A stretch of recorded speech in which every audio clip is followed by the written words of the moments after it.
life. I've never heard of this shit. Let's roll.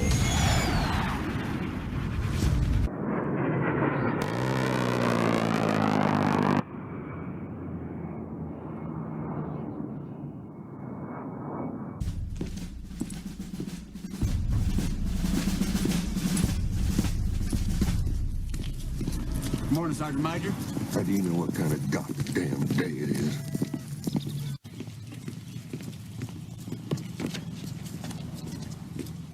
Beautiful morning, Sergeant Major. Are you a fucking weatherman now? WTF Nation Radio. WTF Nation Radio. Hi, Lieutenant. How are you doing? Aw, did you find your land nav point, Lieutenant? Good job, Lieutenant. You get a Expert Action Badge. put on your uniform right, Expert Action Badge. show up to work on time, Expert Action Badge. qualify on your weapon, Expert Action Badge. Badge of Action. find your guidon. Expert Action Badge. That's right, just doing your noble warrior task and drills, you get a Expert Action Badge. Each item sold separately. Batteries not included. Objects in mirror are closer than they appear. If conditions persist, contact a physician. Individual results may vary. Keep out of the reach of children. Avoid prolonged exposure to direct sunlight. Keep in a cool, dark place. And Please enjoy the show. Shots. Shit in a bag, Pogue. Badge of Action. The voice of U.S. Army. WTF Moments. This is WTF Nation Radio. Action Badge. You're listening to Sergeant's Time on WTF Nation Radio.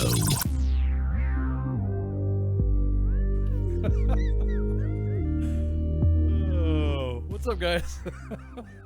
That is the funniest fucking intro I have ever. I had to mute my mic because of how hard I was laughing.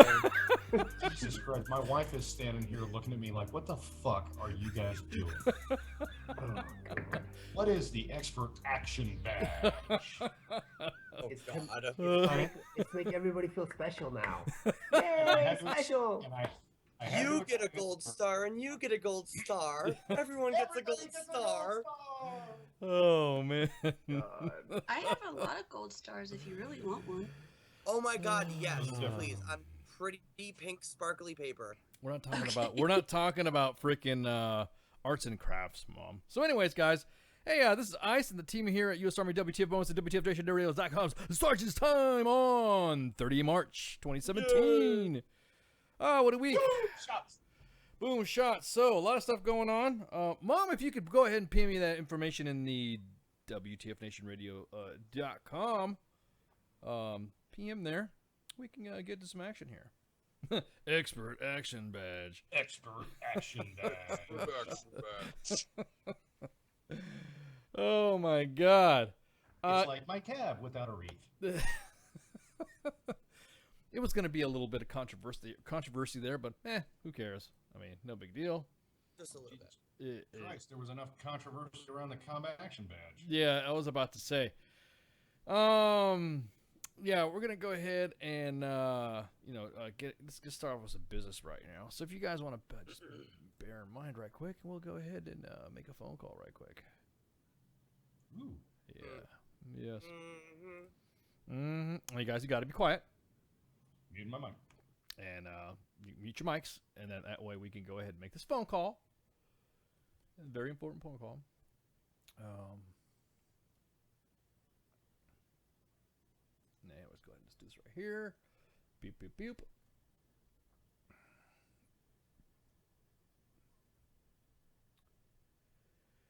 Here we go. Let's see what happens. Stand by, guys.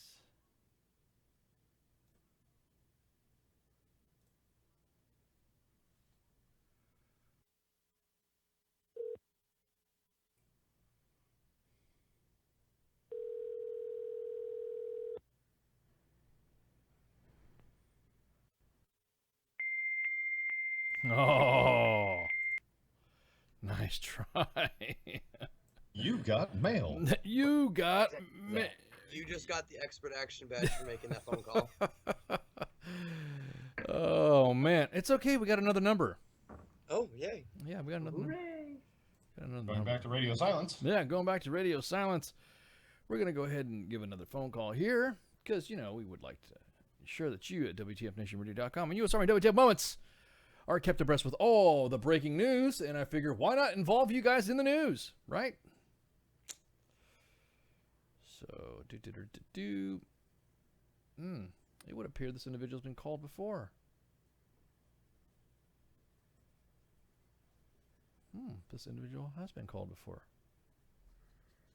Let's see what happens. Pew pew.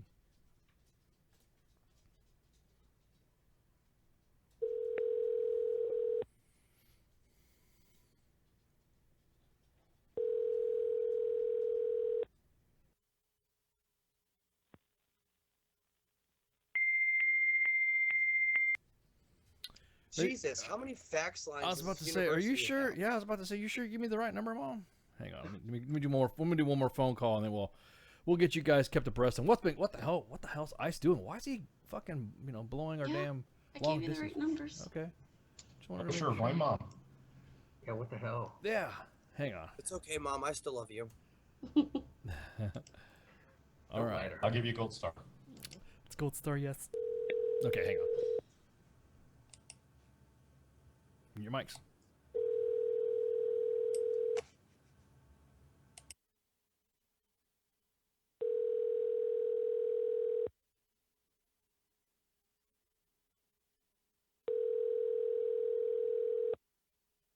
Hello, you have reached Nikki Jenny Harris, Executive Director of Media Relations in the Office of University Communications. Please leave a message and I will return your call as soon as possible. Thank you. Hi, my name is Ice, and I'm calling you from U.S. Army WTF Moments, voice of U.S. Army WTF Moments, WTF Nation Radio's Sergeant's Time. I'd like to ask you a couple questions about one of your professors that appeared to have tweeted something regarding soldiers, veterans, and somebody giving up their seat in first class. So you give us a call at 415, what is it, 889-8367. You can go ahead and give us a call back. We'll wait up. Stand by. All right. So... So if you guys don't know what the story is going on right now, apparently there was an individual who was freaking pretty butthurt and upset due to the fact that a soldier was given a first class seat from one of the patrons in the aircraft, which is pretty fucking cool. George Cicarillo sounds terrorist. Yeah, guilty. He tweets, some guy gave up his first class seat for a uniformed soldier. People are thanking him. I am trying not to vomit or yell about Mosul. Now, he is a professor at Drexel University, so that was the director of public affairs. You know what happens when we don't have any public affairs guidance? We just go crazy. We'll fucking call anybody up. And I say we call public safety and see what they have to say about it too. Well, yeah, we should, but it's not a big deal. We're not snowflakes. We're just wanting to know how come this guy is still being employed by Drexel University and talking all this shit. Airlines don't have a safe spot, Randy. From what I gathered, this is not the first time that this individual has also had some time in the spotlight, either for his. You were gonna say shower, weren't you? Were you gonna say shower? You were about ready to say shower, weren't you? I mean, I was gonna take one before the show, and it's kind of on my mind. Anyways, apparently this is not the first time though that this professor has been in the spotlight in the media for making adverse comments that has really just reflected negatively on the university itself. No, he made the white genocide comment back near Christmas. Yes, he did. And then he tried to justify it by tweeting something else to make it seem more, what's the word I'm looking for? Less horrific? Yeah, that. Yeah, let's go with that. So he tried to mitigate all the little drama that he fucking had.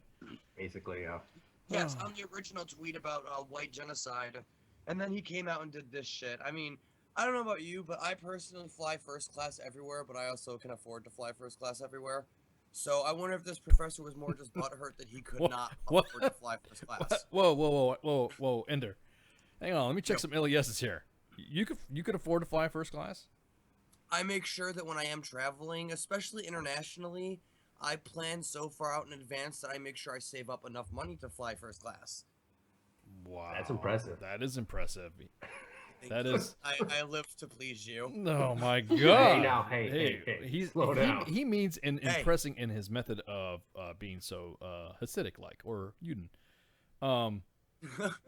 But it just again this university seems to have maintained this guy's employment and have not really done anything to, or have they at least made any comments to say, hey, this motherfucker was just talking out of his ass? I haven't noticed anything yet. Damn. Okay. Well, I'm sure they will. To try to justify. I know. After the first time he did this, the university went on to do a Oh crap! I'm just gonna call it a debrief at this point, saying that while the university itself does support the First Amendment right of their faculty, they do not support what was said. So. Oh, so it's kind of like the cause disclaimer. Everything stated on this station is purely the opinion of the person that said it, and not the direct representation of Drexel University. Is that what you're saying?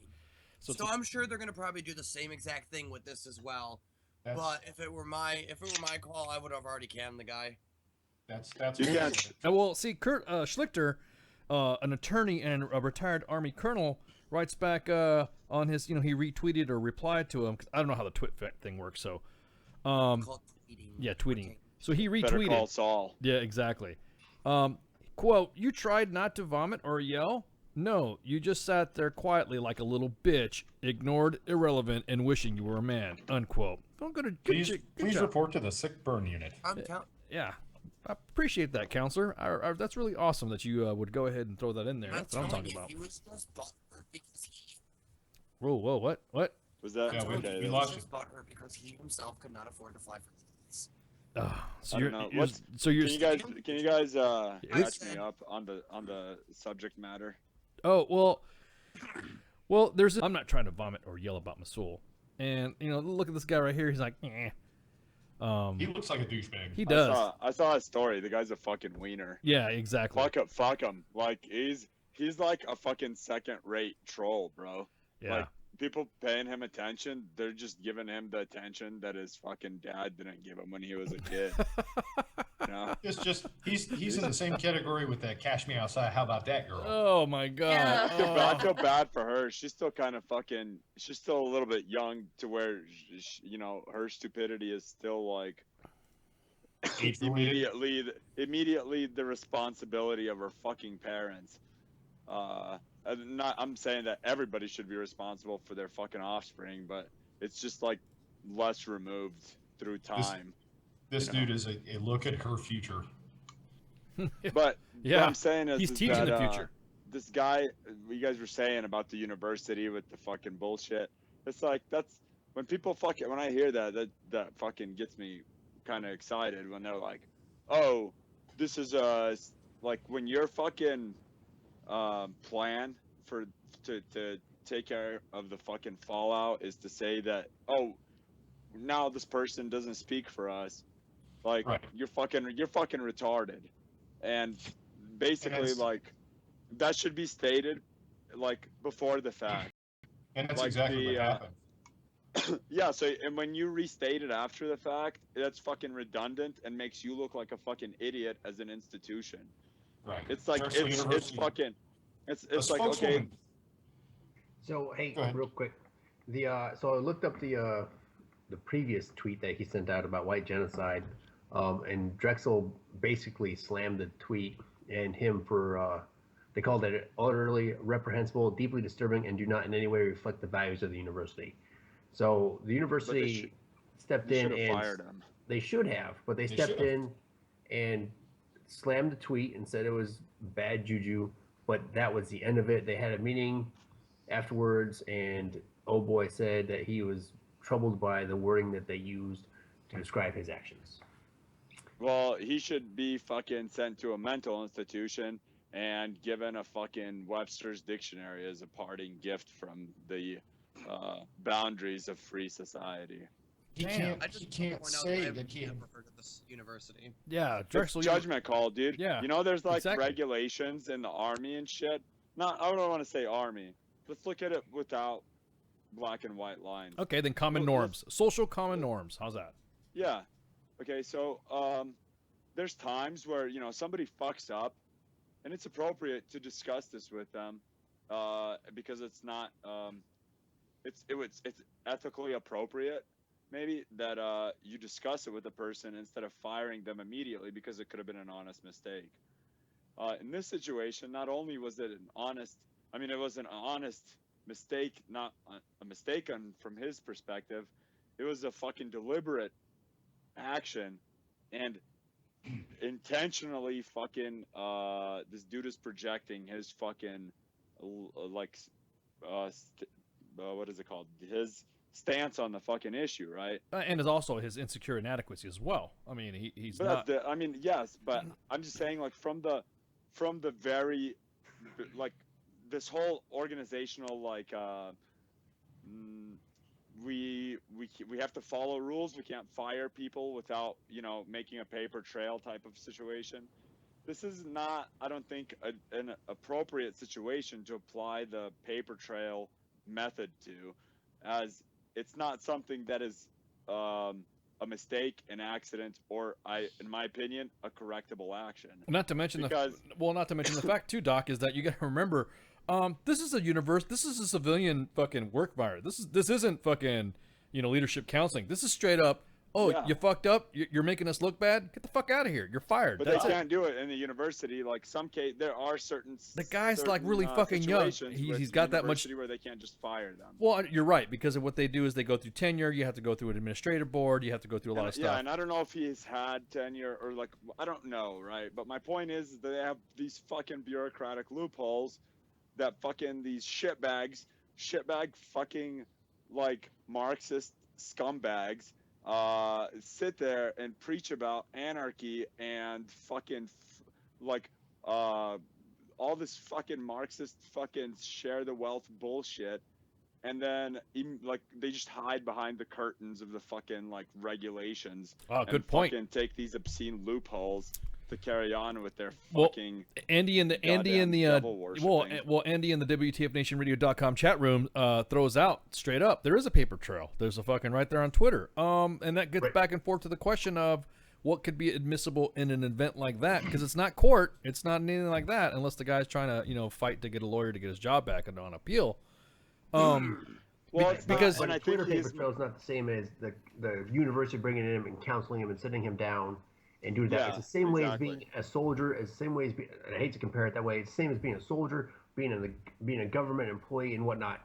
There's nothing to back it from your superiors or your employer, then they're not going to do jack or squat. Well, I'm sure. It's well, a valid comparison. Yeah, and the chancellor of the school can probably just say, if you can't say you can't do anything about this because of that, and I just said it on fucking social media, then you just have to say, well, you're providing a negative image, and you're providing I'm sure somewhere in the bylaws that he's probably not looking at, or he's that one guy that is that. There goes fucking Professor Gicherilio. There he goes again. You know how he's like the fucking retarded uncle that everyone tolerates. So he's probably that guy that, like, oh, there goes George. There he goes again, making those crazy ass fucking comments. Whatever the fucking reason is, there's consequences for it. You know what I mean? And like Grey Cloud was saying, dude, on the difference between the Twitter and the paper trail with the school, it's a matter of, one is if this were to become a matter that is to be discussed in court, the Twitter shit would be used as evidence. So what we would be concerned with there is it admissible as evidence? Why or why not? Okay. And then the other aspect of it is,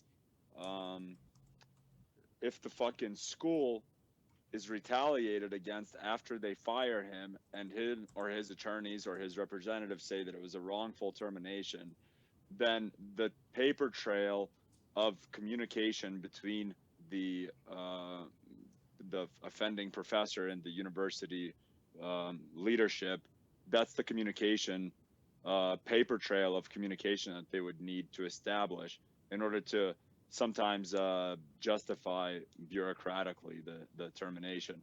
And I don't think because I've seen it before, and I think this is an excellent case where that's inappropriate, where there should be additional measures that the school can take in order to fucking say like, yo, dude, that's not fucking, this is not something that we can work with you through, because even after we sat down and tried to figure out what the fuck is wrong with you, you stuck to your story and you said, well, I'm basically like, that's exactly like, instead of clarifying that he meant something else or even apologizing, he didn't. What he said is, yeah, like he reaffirmed that they're like, basically like, this is the conversation, right? Like in a nutshell. The staff fucking calls him in and they're like, are you fucking serious? And he's like, God fucking damn right I'm serious. They're like, well, all right then. Carry on. Well, Anthony, exactly. Anthony in the Facebook live chat on U.S. Army WTF Moment says that educators should be held to the same standards as Leos because you're responsible for what you do and say.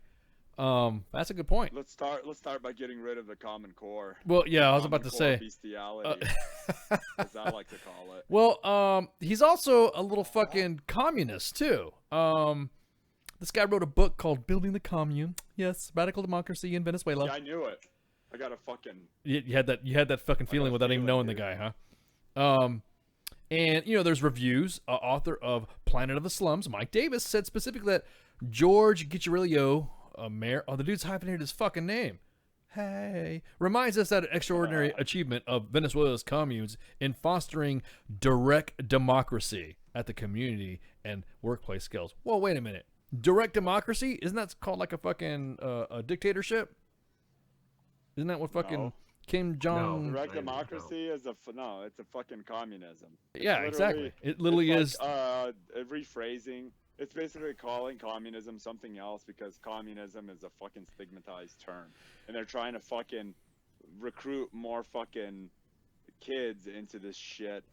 And that way the fucking term isn't thrown around their parents, and their fucking parents, if they fucking aren't shitbags themselves, won't go and fucking start raising hell.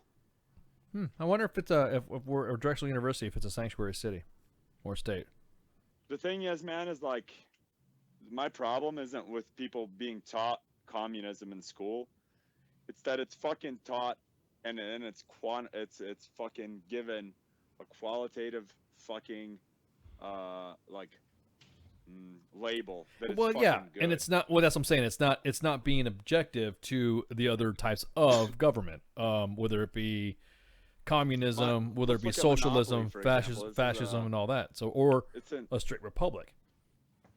So there's, I mean, and you label them different things, but ultimately, I mean, I don't want to get into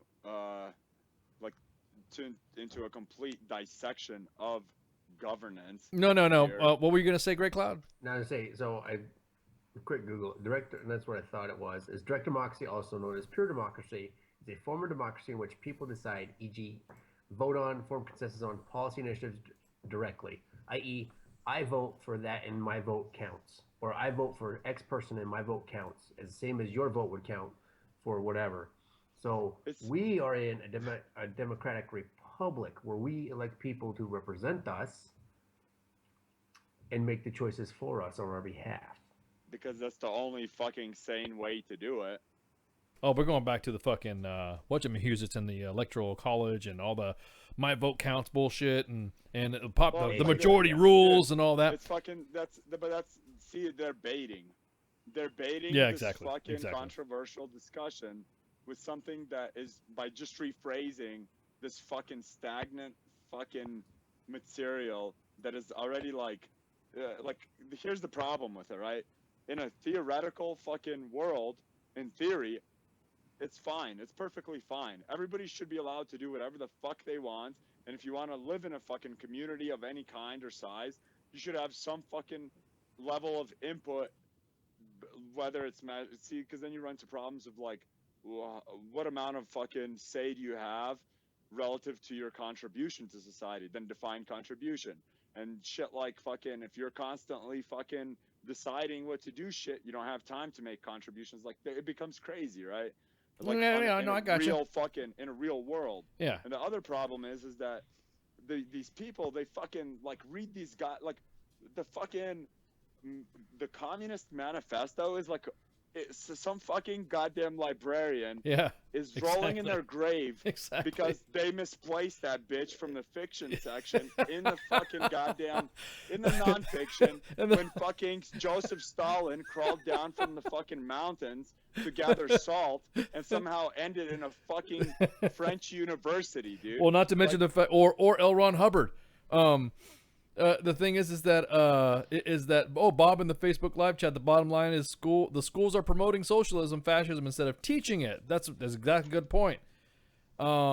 We need to learn about some of the. They actually don't teach it. They promote it, but they don't actually define it. In the university, in the master's level fucking university course, I asked the fucking professor, an economics professor. I asked the economics professor because he was fucking discussing fascism versus fucking socialism, and I asked him, I'm like, what's the difference? I was about to say, what was he? And he stutter fucked it, dude. Like, I could have like bullshitted his answer fucking way better for him by just throwing a fucking Wikipedia at me. But this dude like literally just fucking like used second rate fucking $10 words and fucking never actually defined any essential properties of each or other. So that's fucking stupid, dude. Because they don't fucking know themselves, dude. They're just fucking goddamn regurgitating this shit based off of the fact that this is what it comes down to, I think. Back in the day, when these things were like back when Ronald Reagan wasn't rolling in his grave, these ideas were, you know, fucking unpopular. And so these little scumbags that get fucking picked on when they're kids, and they're like, wait till I get my fucking PhD, I'll fucking show you. Those fucking guys, they fucking like, they don't have no idea what the fuck they're talking about, and they're just fucking taking the opposing stance of what the popular stance is. And over time, they've never fucking even considered like what the fuck they're actually talking about. It's just different because the government has to be fucking bad. So we'll just fucking regurgitate a bunch of bullshit that we have no fucking idea. Like, ask one of these motherfuckers like what the social contract is or some shit. Oh, they like won't be able to tell you. No, they won't be able to tell you at all. I mean, none of that stuff. None of the actual deep core documents that you're talking about, especially, you know, like that, the Federalist Papers, any of that stuff. You wouldn't be able to find a student today to be able to answer that, except for 5 + 5 + 5 is, you know, 1. That's Wait, it. I thought 5 + 5 + 5 was 37. No, There bro. you The go. way that they teach it is like this. I swear to God, I got a fucking kid, for better or for worse. I got 3. Are we comparing sizes? Well, I got 3 of them. How many kids you got there, Mike Golf? No, I'm just saying like 4. Oh, yeah. Oh, no, I'm just stating so that people. I'm not quoting my fucking memes here. This is fucking real shit. My memes come from the real world. I was about to say, this is deep. You heard it now. Yeah. There's a fucking problem. It's like, how, if you have 5, how do you get 10? The answer is you add 7 and subtract 2. I swear to fucking God. Okay. Like, What? Yeah, no, I've seen no. Oh, yeah. I've seen math like that as like, that's not how it works. That's not how any of this works. That's what happens when you give fucking bunch of autists participation trophies. Yes. And then they fucking work their way up into the fucking goddamn Department of Education. And I they like fucking, the taste of the green crayons. I'm just, anyway, like, I'm getting No, you're right, Doc. sidetracked here. No, you're right, Doc. Because, you know, some of the things that we, as you know, because what we do in our other jobs, we have a fairly technical aspect to what we do. Could you imagine if, I'd say an airline pilot would have used Common Core math to fly an airplane? To do the actual you'd be fucking flying. There'd be a lot of fucking taxiing airplanes flying in fucking circles. Exactly. Doing fucking. We're gonna need another lap. Yeah, exactly. Don't call me Shirley. Anyone seen that in a movie Flight with Denzel plane will probably be upside down. Yeah, I was about to say there'd be like, ladies and gentlemen, Captain speaking. If you go ahead and look to your left, never mind. Doc Madness is still doing the math for our arrival, so we're gonna have to do another West Pattern He ran racetrack. out of fingers, so he's using his foreskin. Yeah, exactly. Like, it's fucking retarded, dude. But what I want to do, I want to fucking, before I completely get like dressed and fucking like embrace the insanity. No, of course. I want to, those of you that are listening, I want to challenge you to fucking actually pick up these books, these controversial books. The Communist Manifesto is the first one that comes to mind. That's like something that I highly recommend, whether you already have an opinion about this shit or not, or if you're curious. Don't get your opinion from reading Cliff Notes or from fucking listening to anybody or any of that shit. Sit down and fucking read it for yourself, because if it was like this fucking fruit from the gods, then it's definitely like, wouldn't you want to read it? Like, you're gonna die. What if you missed out on this fucking fantastic knowledge from the gods, and you had the ability, nobody stopped you. You're the only one that didn't do it. I suggest you read it. I challenge you guys out there to sit down and read this kind of stuff. Some places you're not allowed to read this kind of stuff. It's forbidden. You know, so I think that read it for yourself, build your own opinion off of it. It's similar to the Bible, I think, like where it's a very ooh, you're jumping on. very, Yeah, that's no, I'm not going to go there. I'm just saying that it's interpreted in many different ways, and each person that reads it, just because all of our perceptions are a little bit different based off of each individual experience in life, we're going to see things a little bit differently, and we're going to relate to it a little bit differently. So I recommend that you guys read that shit. Find out for yourself. Maybe there is something fucking awesome in it. Maybe it's something for you that you like. It will make you see the fucking world in a better light. You know, or that's something. a good idea. You know what? We need to talk to. We need to talk to our to the bosses there, guys, and maybe put a reading list for us on the page. I got one. I mean, I'll fucking throw one. I have it. I'll fucking fax or whatever the fuck. Fax. You heard the fax earlier. I'll teleport that shit to you later. But I'm just saying, like, I highly recommend. I think it's fucking. There's not reading it is more detrimental than reading it. Like, I a lot gotcha. of places they try to censor this type of materials. Well, I mean, we all know that when you take the kids' fucking toys away, that's the only fucking toys they're gonna want to play with. Well, think about it too. Hey, Mike Goff, well, your kids are growing up. Were they going through this similar stuff where you're from? I mean, where you're living at with this Common Core shit? No. It's getting worse, dude. Yeah. The Common Core came in after my kids all graduated high school. Oh, okay. So my youngest is graduating high school in May. So hey, I'm done. You got some bad comms going, man. Is all that liberalism seeping through your webs there, your bandwidth? My question to everyone, since we're on the subject of retarded math, has anyone used Algebra 1 since they left high school? I have. Yeah. Really? Yes. Yeah. How do you fucking know you're not getting Jude at the register? That's algebra. That's algebra 1. That's algebra 1. Well, using known variables to find an unknown variable. The unknown variable, technically, that's algebra. Well, I think you meant in some of the technical aspects of actually using it, not seeing if somebody shortchanged you in the goddamn fucking grocery line. I was more referring to, like, have you used algebra? Yes, I have. I have. Well, yeah. Yes. I use algebra. As a matter of fact, some of the graphics I'm a professional Jew. I use work all the time.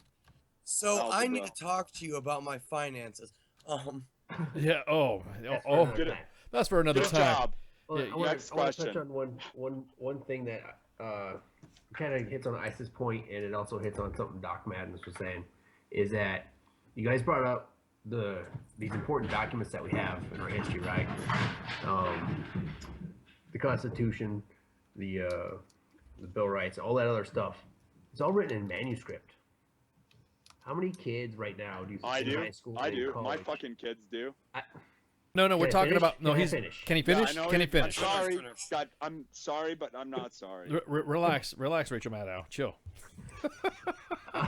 But think about it. How is it being taught in school? Is manuscript still being taught in school? can these kids read these vital documents in their original writing? If they can't, probably not. And God forbid, and something Fuck no, wipes they out can't. all our data banks, and we don't have it digitized, and we don't have it, translated into straight, straight manuscript. Hey, are you guys building who's building a house back there? Not me. Who's building a house? Yeah, so who's You making talking all about this? Hold on. Oh yeah, dude, you're like freaking. You trying to? That's my 108-pound golden retriever running up and downstairs. Okay. Lumberjacking, it's okay. Welcome to Sergeant's time in Lumberjack's okay. He's ginormous.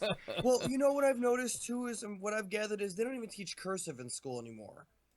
Well, They don't. That's scratching the surface, bro. That's scratching the surface. I know. but University, it's one of those things that's university. so noisy. Like so higher education. I'm gonna quick history lesson here. We had the Dark Ages, right? The Dark Ages was when the fucking not like a lot of people assume that it's like has to do with malnutrition and all this shit. It's not. The Dark Ages referred to the fucking purging of any Western fucking ideologies that conflicted with what the Catholic Church, the Roman Catholic, Byzantine Roman that's a different subject, but that's what the Dark Ages were. It's where they fucking and like all these Greek philosophers, like all this writings, only a fraction of what they had is what was recovered after the Dark Ages during the period of of the Renaissance Enlightenment, right, or renewal. So the thing I wanted to point out here real quick is during the Renaissance. To go to university, before you were going into university, you were taught in primary school. Yep. Like there was shit that you learned to make you qualify to go to university.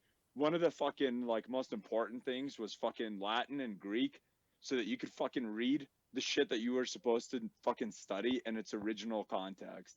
Okay, I have no fucking idea what the fuck they learn in goddamn school. I fucked off and pretty much didn't have to do shit when I was in school. I got kicked out.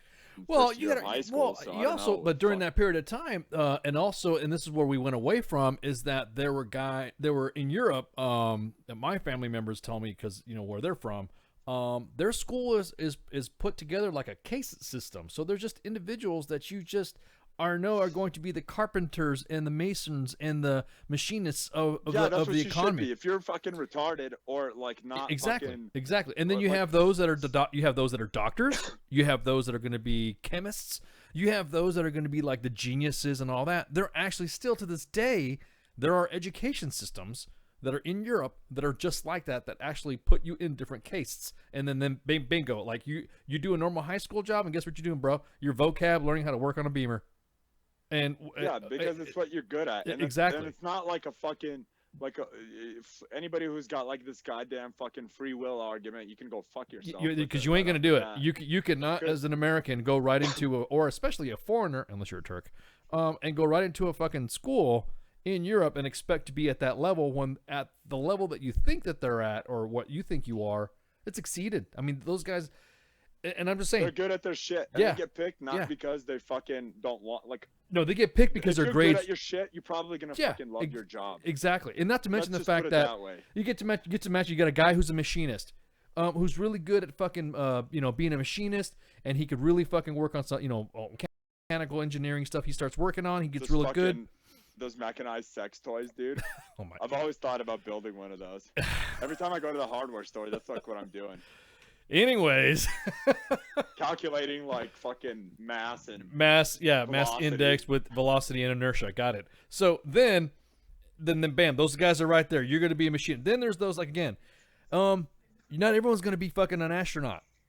Not everyone's going to be a fucking is going to go and learn how to build a rocket or be a fucking surgeon. You get tested, and if you suck at a test, it's literally okay. Well, here, go ahead and check this out. Yeah, go check it out. You off to the elevator with you. You get to push shiny buttons. Yeah, exactly. And so Brave New World reference. So Epsilon miners. Epsilon Y. Anyways, the thing is that was code. But the point being is that that, okay, Casey, they still do that in schools here, but it's more subjective to kids not being given a chance. The thing is that it's a curve scale in Europe. If you are in Europe, and I know because my oldest went through freaking European school, and when she went to it, they tested her, and they go, oh, she's not supposed to be freaking in. She's supposed to be in kindergarten already. Oh, no, she's not smart enough to be in first grade, but she's right here where she needs to be at. I mean, that's not smart, but she does not have the... My kid got fucking bumped a grade. Yeah, so it's nothing... in America. This is in America, but well... And then when my daughter... Well, when my daughter came... Well, yeah, but when my daughter came back to the States, and we moved back from the States, she was... she was really good in her class, and she didn't even feel like she's fucking, okay, I'm just doing whatever. I mean, nobody fucking sat there and said, good job. Good job. You're gonna rule the world. You're gonna be president. You're gonna do this. You're gonna build spaceships and rockets, and you're gonna be this. You're gonna be. There's just some. Sorry, there's just gonna be some that are not gonna fucking do it. So hey, that's a good point that you both bring up, and I've seen it starting to flow around that what happened to encouraging kids to do things with their hands, and it's starting to come back that you need to encourage your kids that it's okay to get dirty and work with their hands, and take that path with them. That trades are very important. Like Doc was saying, you're gonna go be a BMW mechanic. Why? Because when that doctor breaks down, he's got to bring his car to you. And if you don't fix it, he's not going anywhere but walking. Yeah, but I mean, I can draw a lot of parallels between like mechanical shit. The human body is a machine. It's very complicated, but it's still a machine. But what I'm saying, but you're absolutely right. That there's if we don't fucking encourage this type of shit, then we're gonna be fucked. Like everybody's like basic mechanical maintenance will have to be shipped to Mexico. I'm just saying that as an example, like for anybody who's getting like immediately triggered with that shit. But yeah, not over my wall. No, I'm just saying like I almost took it to the wall, but I kind of like and then back to the window. Yeah, the thing is, dude, is just like it's more like fuck government. Like I'm not like I don't want people like I'm sitting here and I'm telling people like, oh, you should read the Communist Manifesto. It's like it's not because I fucking am I think liberals are bad or fucking conservatives are bad. Like I just fucking think like that you're missing out on fucking life, dude. Like governance, like the people that are fucking like really obsessive over it and like really fucking those are the people that are going to be good at it. Let them fucking worry about it. And like, yeah, we should have some common sense and we should fucking, if the opportunity is available, we should fucking read some of the shit that's out there. Cause simply like, if we lose these digital manuscripts, right? How easy would it be to fucking rewrite this shit? And nobody would even know that it was rewritten. Like this fucking poor frail librarians that are the last fucking guardians of this ancient secret fucking wisdom. Do we have a generation that's fucking stepping up to replace them? No, we don't, because everybody's worried about the fucking amount of fucking circumcision that what's the fucking dude's name, the fucking bulldog or whatever. Anyway, whatever. So anyway, what my point is I have no idea what you're talking about, circumcision and a bulldog. Okay. Well, you should. It's code. Nah, dude. The fucking, I don't know. I disagree. Like a lot of this shit is just so fucking blatantly retarded that is happening in society right now, and it seems like generally people should be fucking smart enough to see it. And I don't think that everybody's like fucking super retarded. I just think that they're it's just it's no like, you're it's right. This comfort I'm not builds complacency. It's the I'm fucking not, bro, it's I'm the not empire cycle shit. Bro, I'm not smart enough to build a fucking space shuttle, nor am I smart enough to be a fucking doctor. I'm not. So fucking if I'm good enough to do that and I'm able to do simple stuff like that, and I can accept that. That's it. Yeah, right. But and the thing is like, I like industry is important for society, but if we meddle too much in it, if we push it one way or the other, then like it fucking it destabilizes the balance of the force, man. Like the people that really fucking like one of my younger brothers this motherfucker's like never been married. He like jerks off to his fucking rice burner cars, like, and like maybe one day all the sex that he has with his cars will lead to a transformer. I don't know, you know, like, but there's people that fucking like really passionate about this kind of shit. Like, those people should not be fucking encouraged by their parents to, oh my God, you're so smart. He's fucking smart, like relatively, but there's no reason to encourage him to fucking, oh, you're gonna be a doctor. Like, the fuck do they know? What the fuck do you know? Yeah, exactly. Your kid might fucking hate it, dude. Like, these fucking, I went to university. I was a little bit detached from my fucking cohort by 10 years, but they fucking miserable, dude. They're like, I didn't fucking know it was gonna be this shitty. It's like, and the professor would be like, well, this is what life is like. That tells you that it's been happening for fucking multiple generations. And I mean, luckily there was a war in my time that I was able to fucking be a little bit removed from this insanity. But the thing is that like, it's fucking stupid, man. It's a business. There's marketing involved, and there's like, they're pushing these fucking kids into university. Why? Because at that point in life, when they're still fucking like out of high school, they have fucking good habits, good attendance habits. A lot of them are still fucking scared into obedience by their parents. They have no fucking individual, like, it takes about, like, I want to say that it's probably actually calculated to be about 4 years that it takes them to start fucking developing their own fucking sense of self after they leave their parents' house.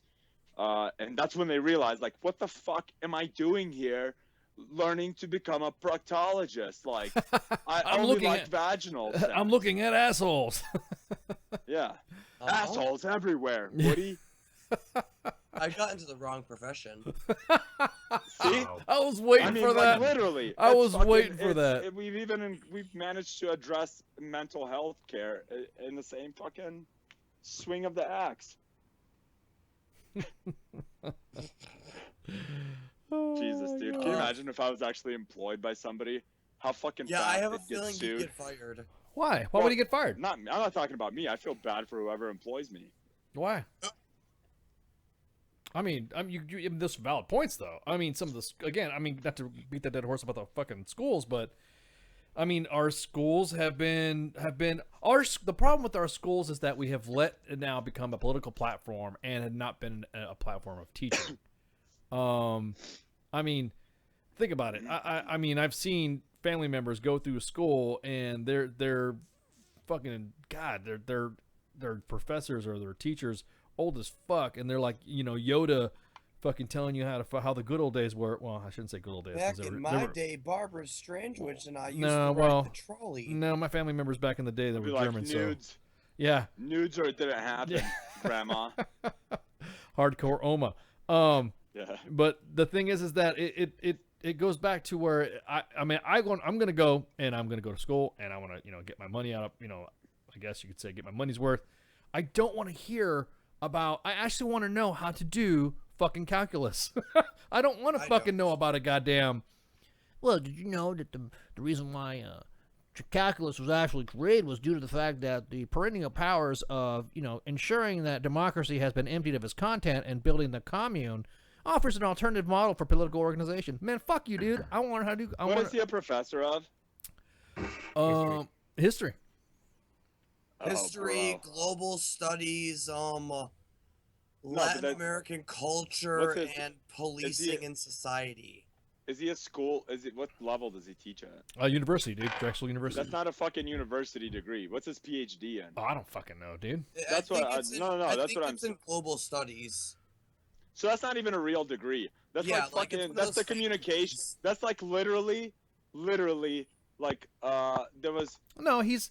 Hang on. He's divided into two branches, much like the OSS. Well, no. Well, we got stop. Where one became the Green Berets, one became the agency. And, no. I defer. No, one did not. Stop. We will argue. We will argue. Well, I will have this argument to the day we die about what we do and what happened in the history of those two organizations because there were actually three. No, I know. I'm fucking with you because I know the PSYOPs was fucking the third one, dude. You think I'm just like neglecting it as a matter of ignorance? No, bro. It's fucking premeditated, brother. That is smart. Okay. Yeah. Dude, Thanks for blowing thing is, Persec, but okay, they're thank fucking- you. No, no, it's not. You did. I didn't. You agreed. I fucking just threw. People already fucking think I'm insane. You are Like, insane. you No, I think love anybody you. fucking believes after they're like, well, I love you. A Communist Manifesto. I've heard of that. It must not be fiction.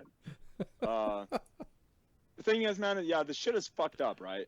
Like the system, like there's a lot of shit that's fucked up. But the problem is that I bitch about it because I do it as a joke. I do it because it's fucking, I can talk some pretty good shit. That's like that's my gift to everybody, right? I talk shit.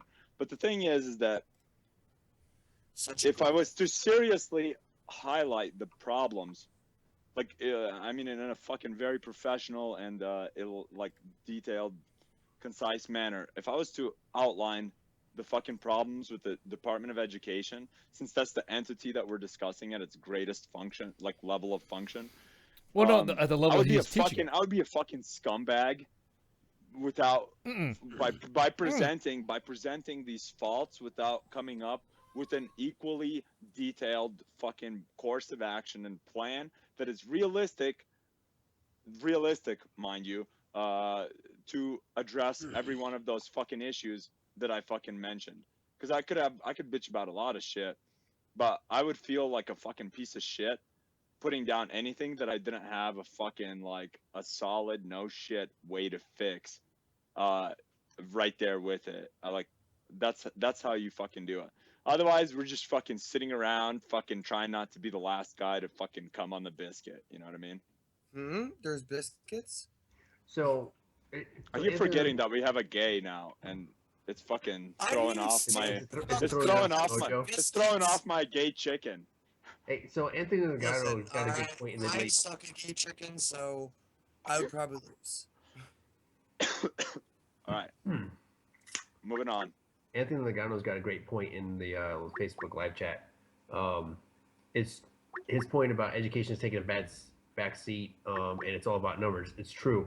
I also had a friend that was out there in Douglas County, Colorado, who was a part of that education system, and it was all about testing and numbers and how well they did on the testing.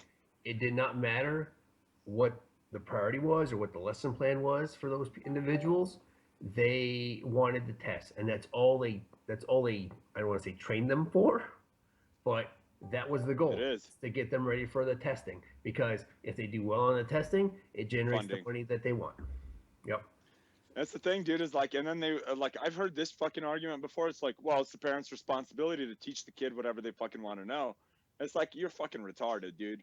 Like, the parents here in America, there's like a fucking, economically, it's unfeasible for fucking both parents to not work if they are like I'm talking about the fucking norm of the bell curve here. People don't fucking talk to me about like, well, my uncle who had a fucking trust fund. Like, shut the fuck up. I'm talking about like standard fucking like Joe and Jolene that fucking, you know, went to the army as scrubs and then they get out, but they're fucking reasonably intelligent and they're hardworking people.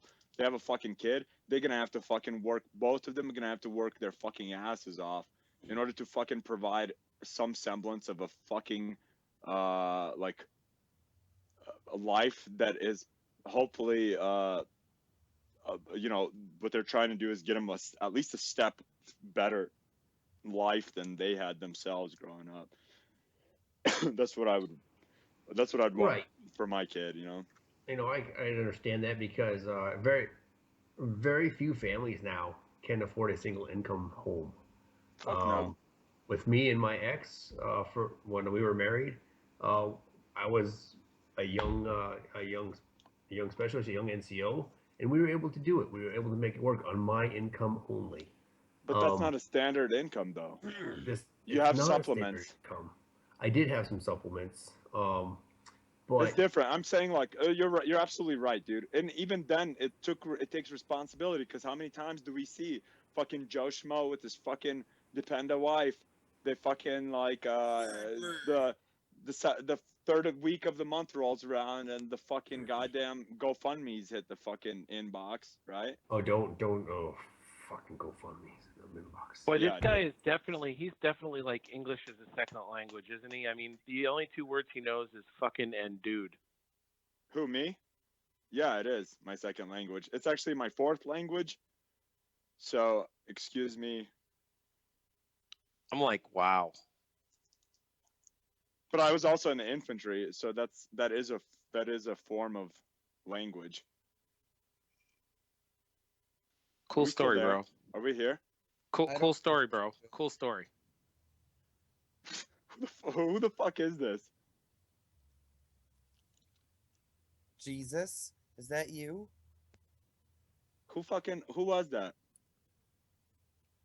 I don't know. I think it was Jesus. So anyways. I was in the infantry. Well, at least okay. I don't even know who I'm fucking talking to. I'm telling you, it's Jesus.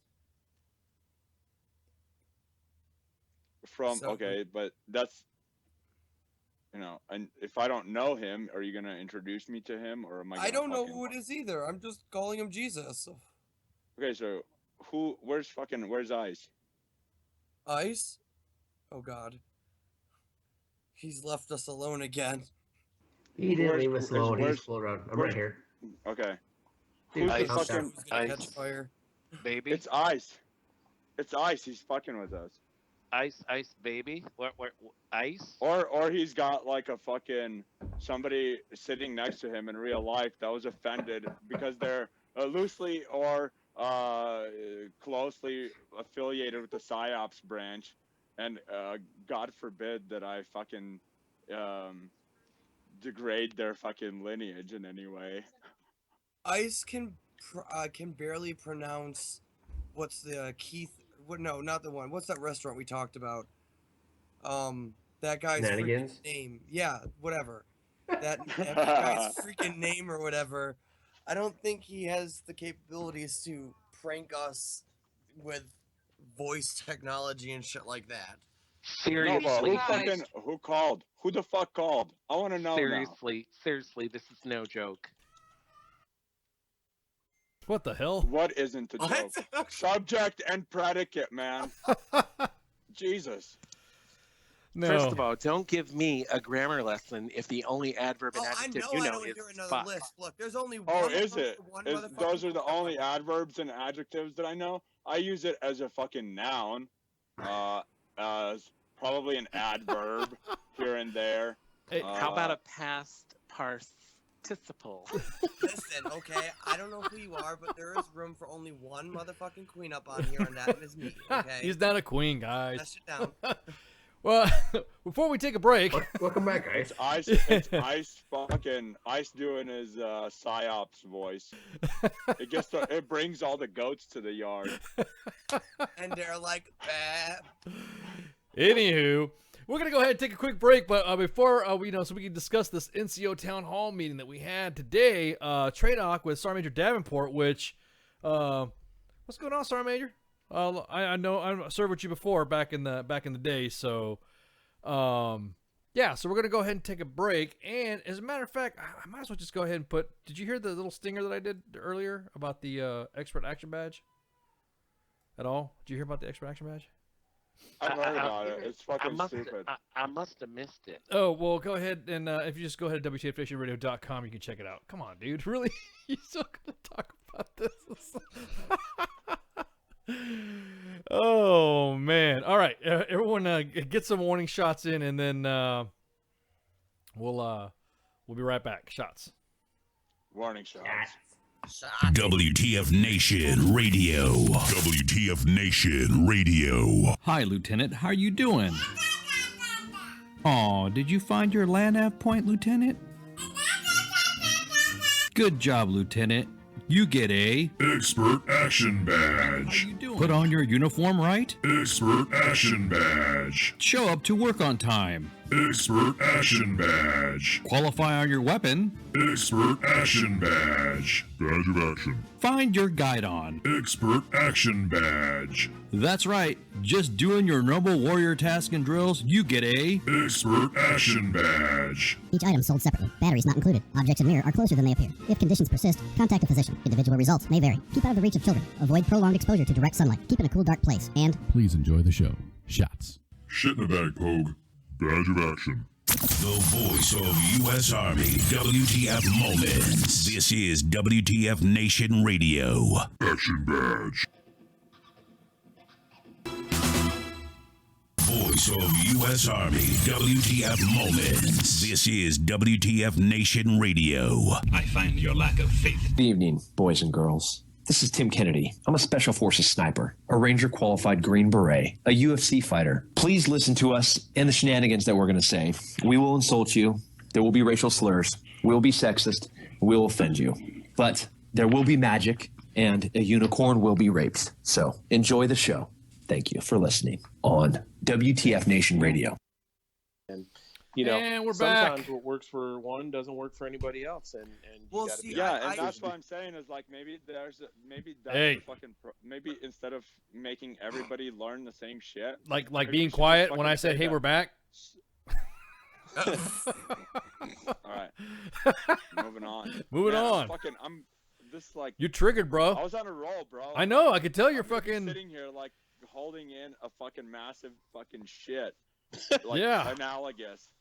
Ooh, analogous. Nice word. Nice word. I know. Analogous. And that was a semicolon fucking usage as well. But too. the base of it, analogous is anal. I don't know if you're aware of that. Huh? No, it's not. Okay, so me? today, Wow. so today we're gonna be talking. Hey y'all, hey y'all, Eddie's that shit. God, man. Fuck, I'm trying to get a point across. Your source, please, good sir. Yes. Oh, thank you. Yeah, you guys are trying to source that with the true. Anyways, today we had an NCO town hall. I think it was like number 4 that Sergeant Major Davenport had with Tradoc, and a lot of good points were being discussed. Actually, it was a well-run production, and I really was surprised that for a Calf Scout, Sergeant Major Davenport did pretty good. Damn, I got a meme for that. Like all I can see is the meme that I got for Cav Scouts. He's a tanker. He's not a Cav Scout. I'm just breaking balls. Even He was worse. the CSM for for blah blah blah cab back in Germany before he was the G3 Sergeant Major, and he was my supervisor back in the day. Actually I thought it went pretty good. I mean, it was really good, really insightful. I could tell there were some frustrations with some of the answers that were coming out of the senior leaders there, and it was great to kind of see them not have something scripted, which I think, caller, didn't it seem like isn't that what they were trying to avoid? Yeah, I mean that's the whole point is that for all of these types of meetings, when they got a big guy visiting.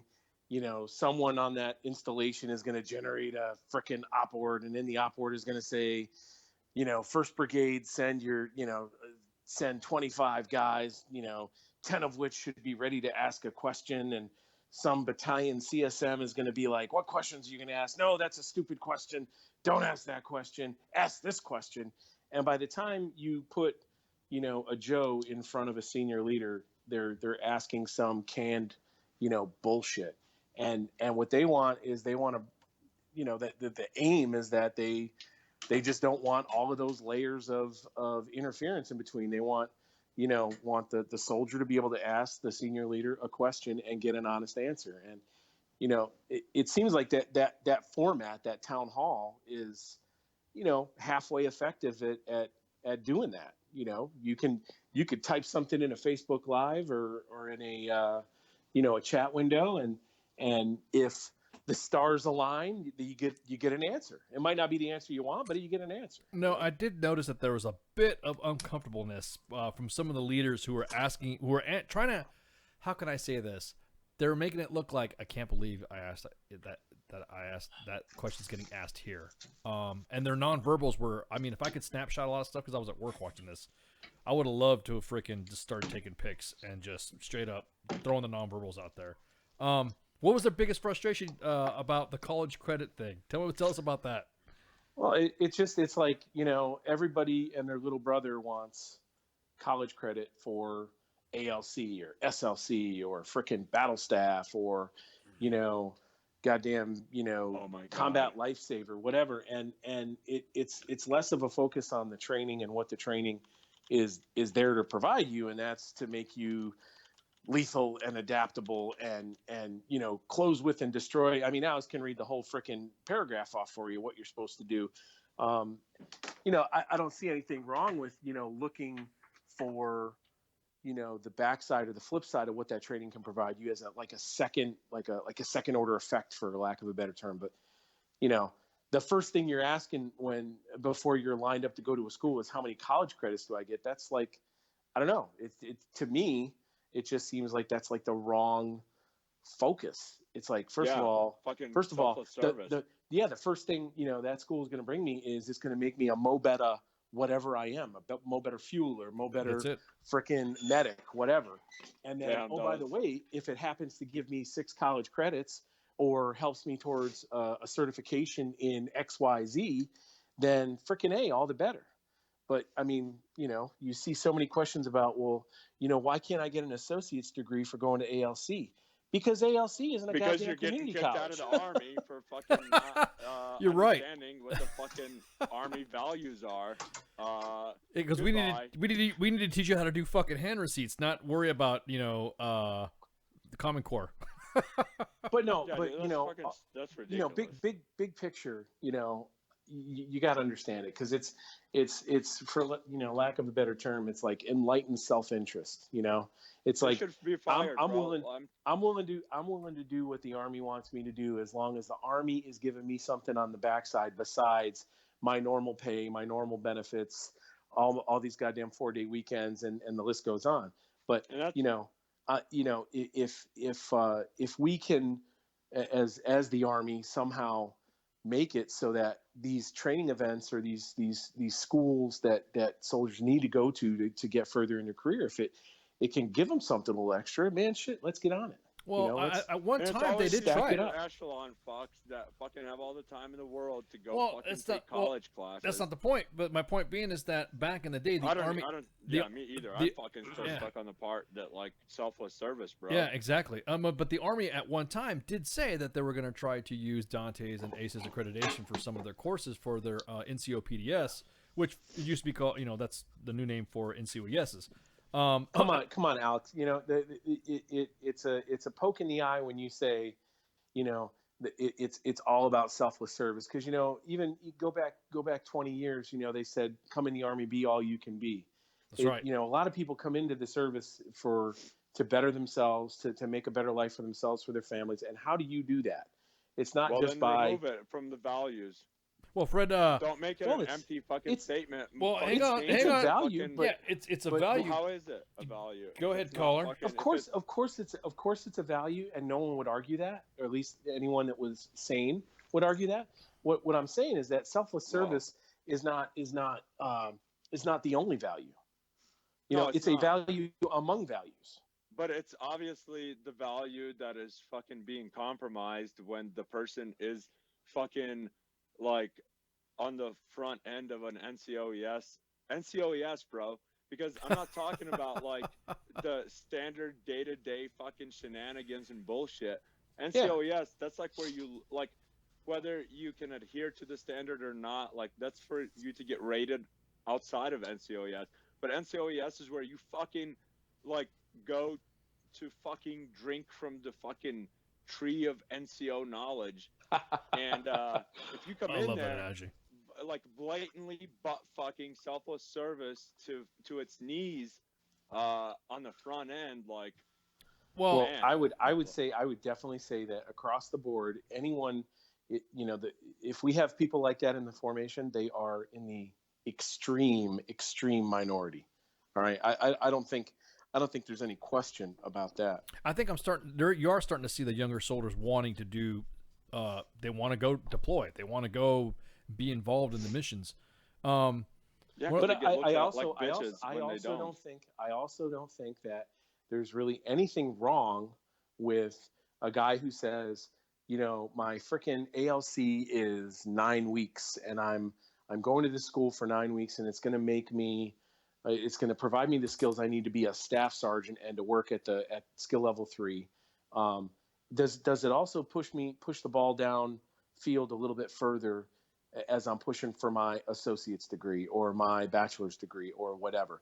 I don't think there's anything wrong with that. I think, you know, leaning towards what you're talking about for selfless service, or selfish service, if you have a guy that says, well, I'm not going to bother going to ALC. I don't get any college credits out of that. Well, that's a guy that probably needs to get kicked in the nuts and reminded of why he is in service to the country.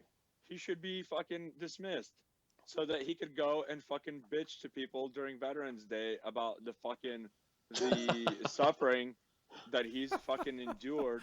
The vet for card. Their fucking right to give him a free lunch. Yeah, well, Okay? I mean, Like, a lot of the... I'm talking about, like,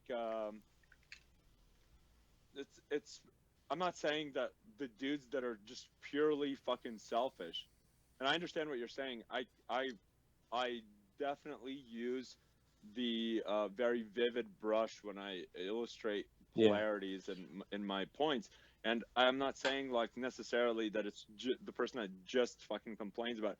I'm talking about, like, if the guy comes in and he's not even fucking finished NCOES, like, whatever phase he's in, like, how does he know, like, that maybe he'll learn something there that fucking is better, that for him personally, as not just professional development is not just college. Yeah, dude. you're That's just a got small you. piece of it. But the thing If is they're that fucking- but if they're Doc, stuck on you that, got to realize that shows immaturity. And but inability NCOES to is fucking but grasp NCOES is the entirety of the situation. Doc, I think that's Doc. one point, but also that it's Doc. just bad. It's bad manners. Doc. To yeah. Doc. The NCOES system, or NCOPDS, has now changed dramatically when it comes to individuals that don't meet the standard anymore. Back in the day, if you messed up on an NCOES and you got kicked out of it, and then there was maybe you might be able to come back, and then that's it. Now the NCOPDS system, if you are dropped from freaking for cause in an NCOES, you're done. You are to be administratively separated. Well, you know that the SMA teed that one up a couple of years ago and said, correct. Hey, frickin' send everybody to NCOES. Send them. Yeah. You know, doesn't matter. That's good. Doesn't matter if they're ready. Doesn't matter if they're fat. Doesn't matter if they can't pass the PT test. Send them, because guess what? Mama Army will separate the wheat from the chaff when they get there and they can't do their 35 push-ups or whatever they have to do. Yep. Then they'll get a frickin' failed to meet core standards DA 1059. Yep.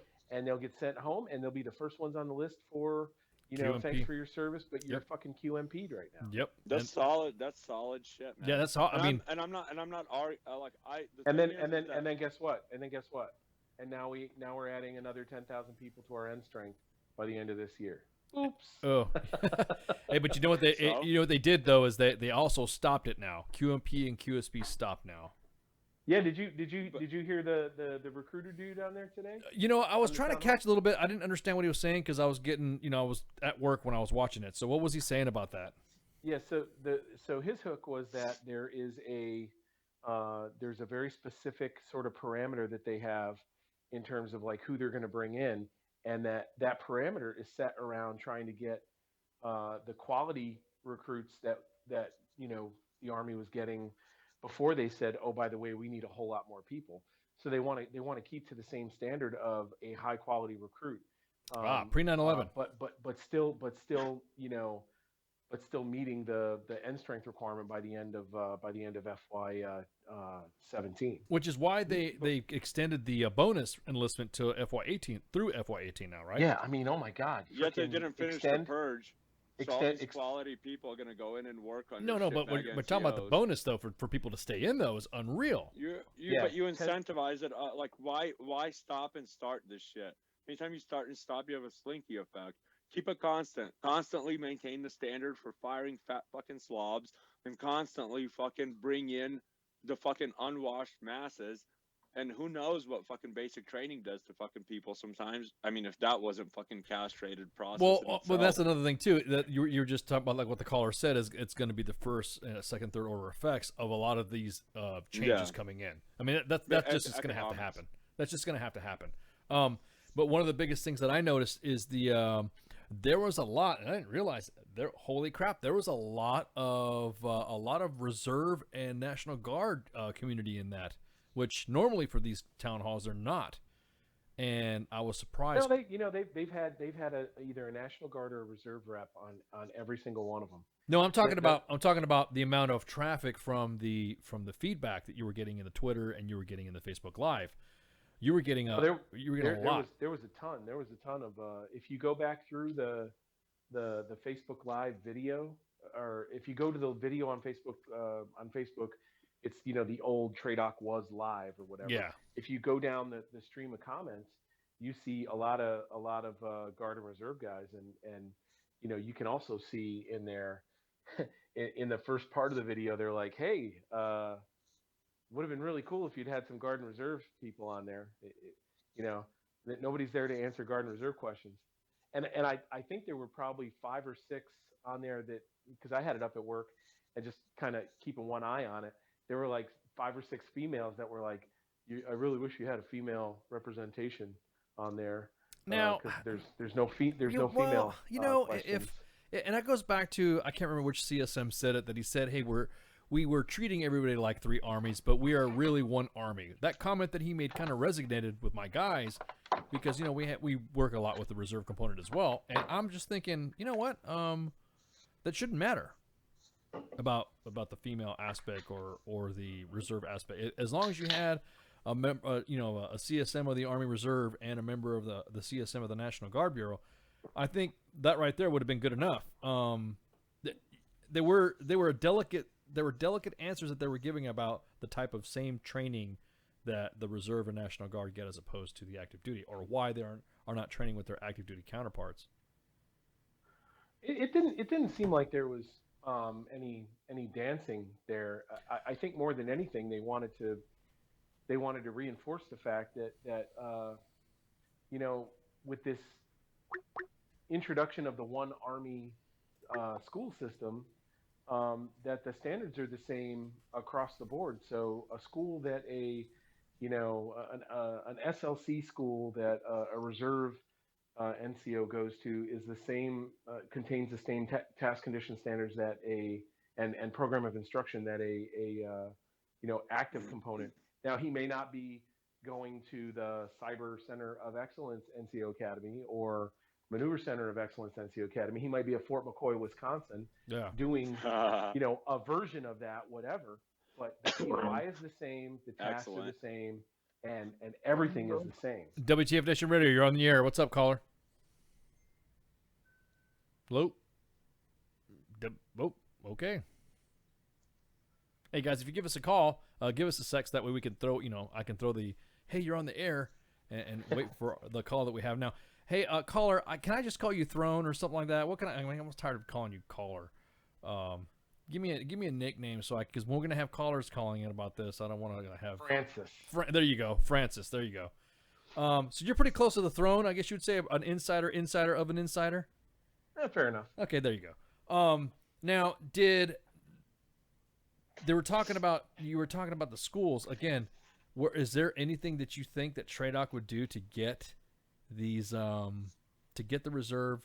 Because I know I see where I sit, there's a lot of unfilled seats that money has already been allocated for individuals to attend schools, and what happens is that those schools the slots go unfilled, and then that's it. You don't hear about that. Now, is there the student ratio there gets a little skewed? Don't you think it'd be a good idea to have a call out to our Reserve or National Guard brothers and sisters to say, hey, this active duty course of blah blah blah has 3 extra seats. Throw your ass on orders and get your butt over here. Is it that easy? Yeah, so it really isn't, because if you think about it, if for example, just to use that Maneuver Center of Excellence example, so if there's an infantry SLC class that is supposed to report on a Sunday, and on Wednesday they get a hey, there's 3 guys that couldn't pass the tape test, and so there's 3 seats that are not being filled. That's going to generate some oh shit movement, and people are going to want to fill those seats. So they could call the division sergeant major of Fort Campbell and say, hey, do you have 3 staff sergeants to go to this SLC, and they can be here by the report date on Saturday or whatever. Yeah, that's true. I see what you're saying now. Yeah. That DCSM could turn around and say, oh, roger that, and they're going to turn and burn somebody. Reserve component, you do that on a Wednesday, and you'll be lucky if you could find someone by the end of the next week, because people got families, they got employers, they have commitments, and the vast majority of them understand that while they could be called up for a contingency operation or some type of emergency, the vast majority of them are getting those 39 or 40 training days a year, and that's it. So it's a lot harder to turn on a dime and make things happen in the Reserve and National Guard. Okay, caller, go. Hello. Yeah, you're on. You're on the air, man. Oh no, I just saw the number and decided to call. Okay. So what's happening? Talk to us, man. Not much. What's the topic? Have you not been paying attention? NCO, yes. All right. Anyways, if you got a call, make sure you bring your game, man. He was getting warmed up. Was he getting warmed up? Okay, Maybe well. he was a fucking grower, not a shower. Wow, really?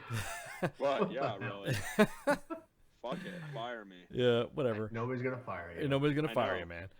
So what was their mood like, Francis? When from what you've been hearing, what were they thinking? I mean, what was their impression afterwards? And did you hear anything about that from the streets, I guess, where you're at? Hey,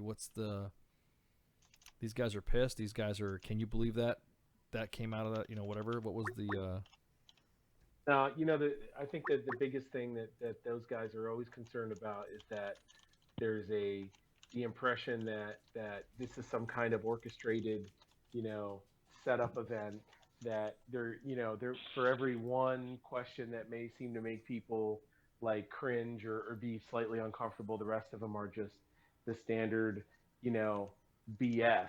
And I mean, it didn't go down that way. So it's just pretty cool to get a bunch of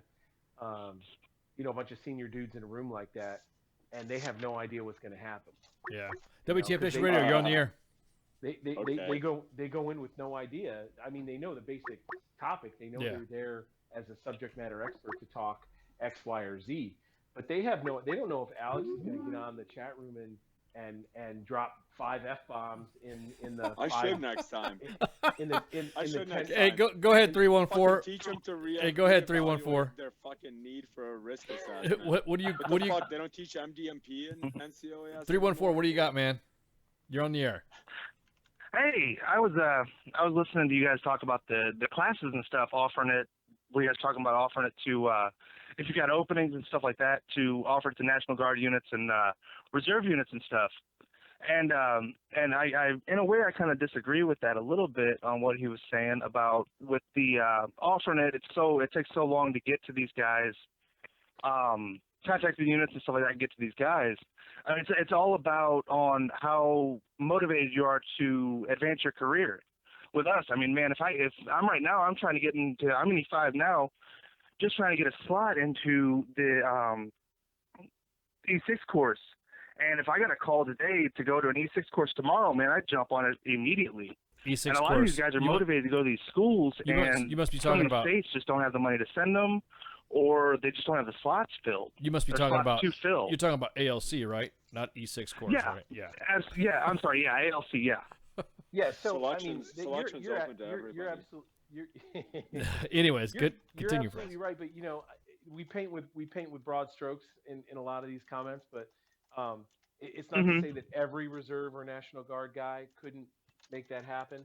But I think I don't think you could really disagree if we were to say that the majority of reserve or guard guys couldn't turn on a dime, get a call on a Wednesday, and be at Fort Ass Crack by a Friday with all their stuff packed, right? Yeah. I mean, that's just how it is. I mean, you have to follow that up really quickly with no one expects you to do that. Now, they might expect you if there's a flood or an earthquake or a frickin' ice storm to turn that quick to pack your shit and go handle the crisis that you're activated to handle the crisis. But in terms of like, hey, you know, I know you're working for Sprint right now and you're on swing shifts and you've got your whole work schedule planned around, you know, battle assemblies and your yearly drill. But hey, listen, I really need you to go to ALC in 4 days. Like that, that's just not going to happen, you know? Yeah. Yeah, and I kind of understand that now. A little thinking about it a little bit more. But I also should have said this. I was active duty prior to this. Got out of National Guard thinking, hey, I could be promoted a little bit quicker or this and that, and I was completely wrong. And now I'm waiting around for an E6 slot trying to get in, and yeah, I would jump at the opportunity at that. And I know a lot of my guys would too, because it's all about your leadership also on that fact too. But how quickly your leadership puts information out and stuff like that. But yeah, I see where you're coming to. Yeah, I mean, if you got a random question, like I'm here in St. Louis, Missouri, and we do a lot down at Fort Leonard Wood, and I've been down there for multiple schools and stuff like that since I joined the National Guard about 2.5 years ago. But yeah, I mean, if you got an ALC school or something like that out in Fort Benning, Georgia, or Fort Hood, Texas, or something like that, all over the place, I didn't think about that. It would be hard to get National Guard soldiers or reserve soldiers out to a completely different state to do a school. But hey, you know, if you actually are like, you know, thinking about coming back active duty, they said today on the town hall that they're looking at taking in more prior service accessions guys. That was gonna be my next comment. Hey, caller, thanks a lot, man. What was that? I'm sorry. Yeah, I'm hanging you up so I can talk to the other caller that's coming in. All right, hey, thanks. Have a good. All right, thank you. Yep. WTF Nation Radio, you're on the air. Go ahead, bud. I'm saying this as a Joe. I'm not an NCO, and I plan on getting out before I get to that point. But I've noticed, especially in my unit as an infantry unit, that's airborne, there are a lot of fat-ass NCOs around that seem hypocritical. And I think apart from reforming the schools, the Army should look at starting to tape some of these people. Because it seems like a lot of the NCOs in my unit, or just in general that I've encountered, not all of them, of course, but a decent number of them, they're kind of judged on what they did 5 or 6 years ago. Yet all the Joes are kind of judged on what we've done now. Or we've done in the Well, you know, that's because your past. first sergeant and your senior NCO leadership failed to hold those NCOs accountable by weighing and taping them and then flagging their asses. And you weren't, that's just you unfortunate. Weren't there 5 years ago. And you weren't there 5 years ago, because you got to remember, sometimes some of these kids coming into I noticed this with the National Guard and Reserve units. Some of the younger kids are not from the units they drill with, and you got the guys that have been in those units for a long time as a staff sergeant or a sergeant forever and a day. Yo, but the caller. Wait a second. They have fat people in airborne units? Yeah, I'll say it. I'm in the 82nd right now. We have a fat ass platoon sergeant who fucking, because he's a jump master, he gets a free pass for everything. But he's so fat he can't go in field ops. They have they have an E6. Wait a minute. Wait, so he's a jump. Whoa, hang on. So he's a jump master. Whoa. He's a jump. Does he pull? Does he pull duties? Does he pull duties on the? Does he? He shams out of them for the most part now. So what's his rating? Is he master or senior rated? He's master rated. Okay, so even though he's master rated, has he imparted any of that knowledge to the subordinate jump masters or junior NCOs to be a DZSO or? Nope. Has he even JMPI'd anybody? You can't JMPI from a wheelbarrow in the fucking. Like 2 years ago. Oh my God, dude!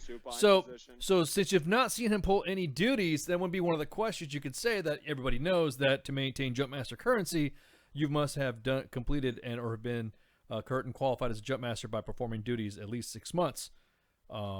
If you go without, that's not a fight, dude. Come on, realistically, that's. I mean, it is the jump. It is in the jump master world. It is. Dude. No, it's not. It is in the airborne world. Anything. No, the kid that's calling in is a Joe. He said, "I'm a fucking Joe."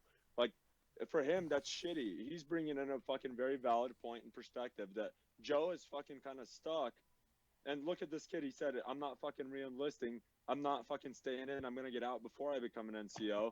And I'm sure that fucking fat tub of lard fucking jump master, it doesn't matter if you're fat. You could still be all fucking, like, you know, get your JMPI and shit. But, like, I'm just saying, like, if you're not meeting the fucking standards and you're setting the fucking example for your subordinates, that's a fucking, like, that's not an issue that Joe can fucking bring up.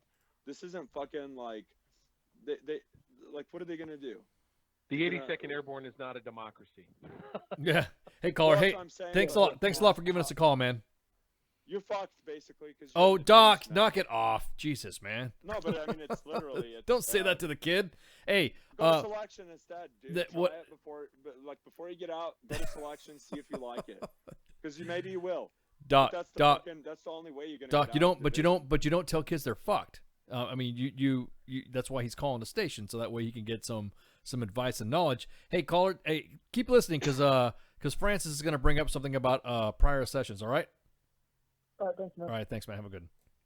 All right, so I want to know. Like, I want to hear this now too. What's a Joe? Like, I want to know what advice to give to a Joe. he's gonna. Well, go ahead, Francis. Tell us what's going on with this prior session stuff. What's going on with active? Well, no. So the National Guard and the prior sessions part went to the caller before the Joe. That was the National Guard dude, and that was just that. Hey, you know, that Sergeant Major in the show today said they're going to start taking prior service guys in a way that we haven't been taking prior service for a couple of years now because of the drawdown.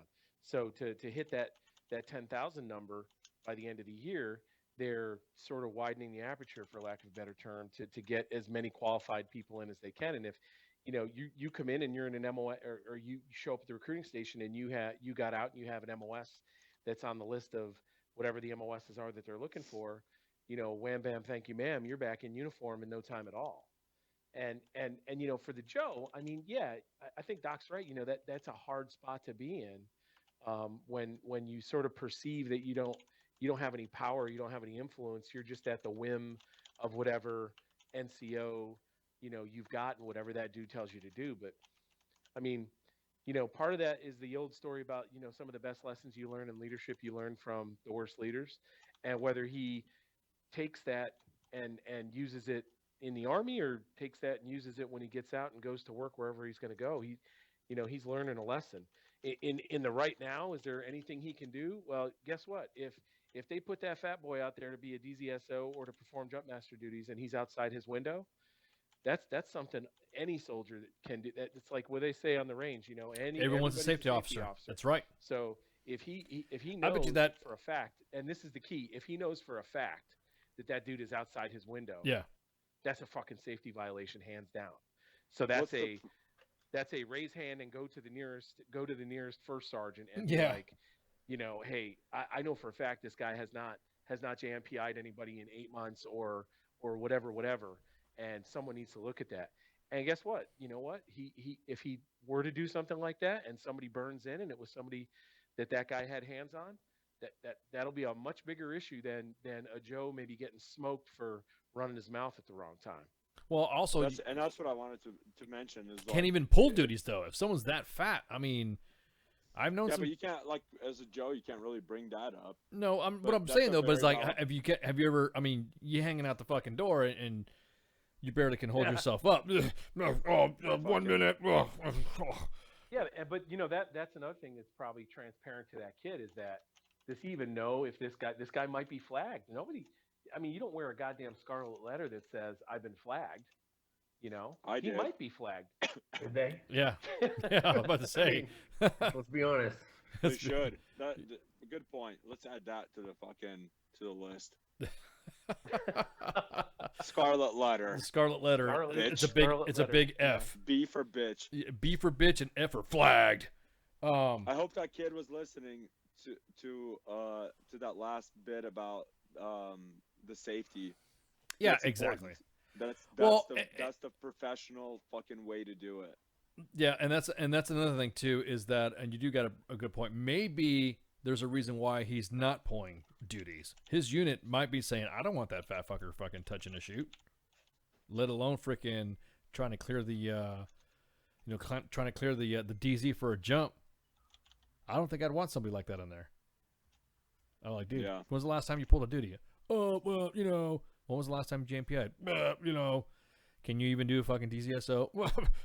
Fuck that, dude. I don't want that guy on there. I used to say, screw it. And it's kind of shitty, man, because with Division, they're gonna have. I mean, every unit has its like whatever nuances, but changing like policy, it has the reason that the guy is still there is due to some fucking oversight in policy. It has to be. Well, I mean, but again, how do you change that? And that's another thing too. What was the there was a sergeant major that was talking about maintaining professionalism on online conduct, and that kind of raised an eyebrow with the guys in my shop. As soon as you're all screwed. Yeah. Hold on. Dictate your ass. I want Francis's thoughts on this from Yeah. his professional standpoint. Yeah, exactly. On and being near the throne of an insider.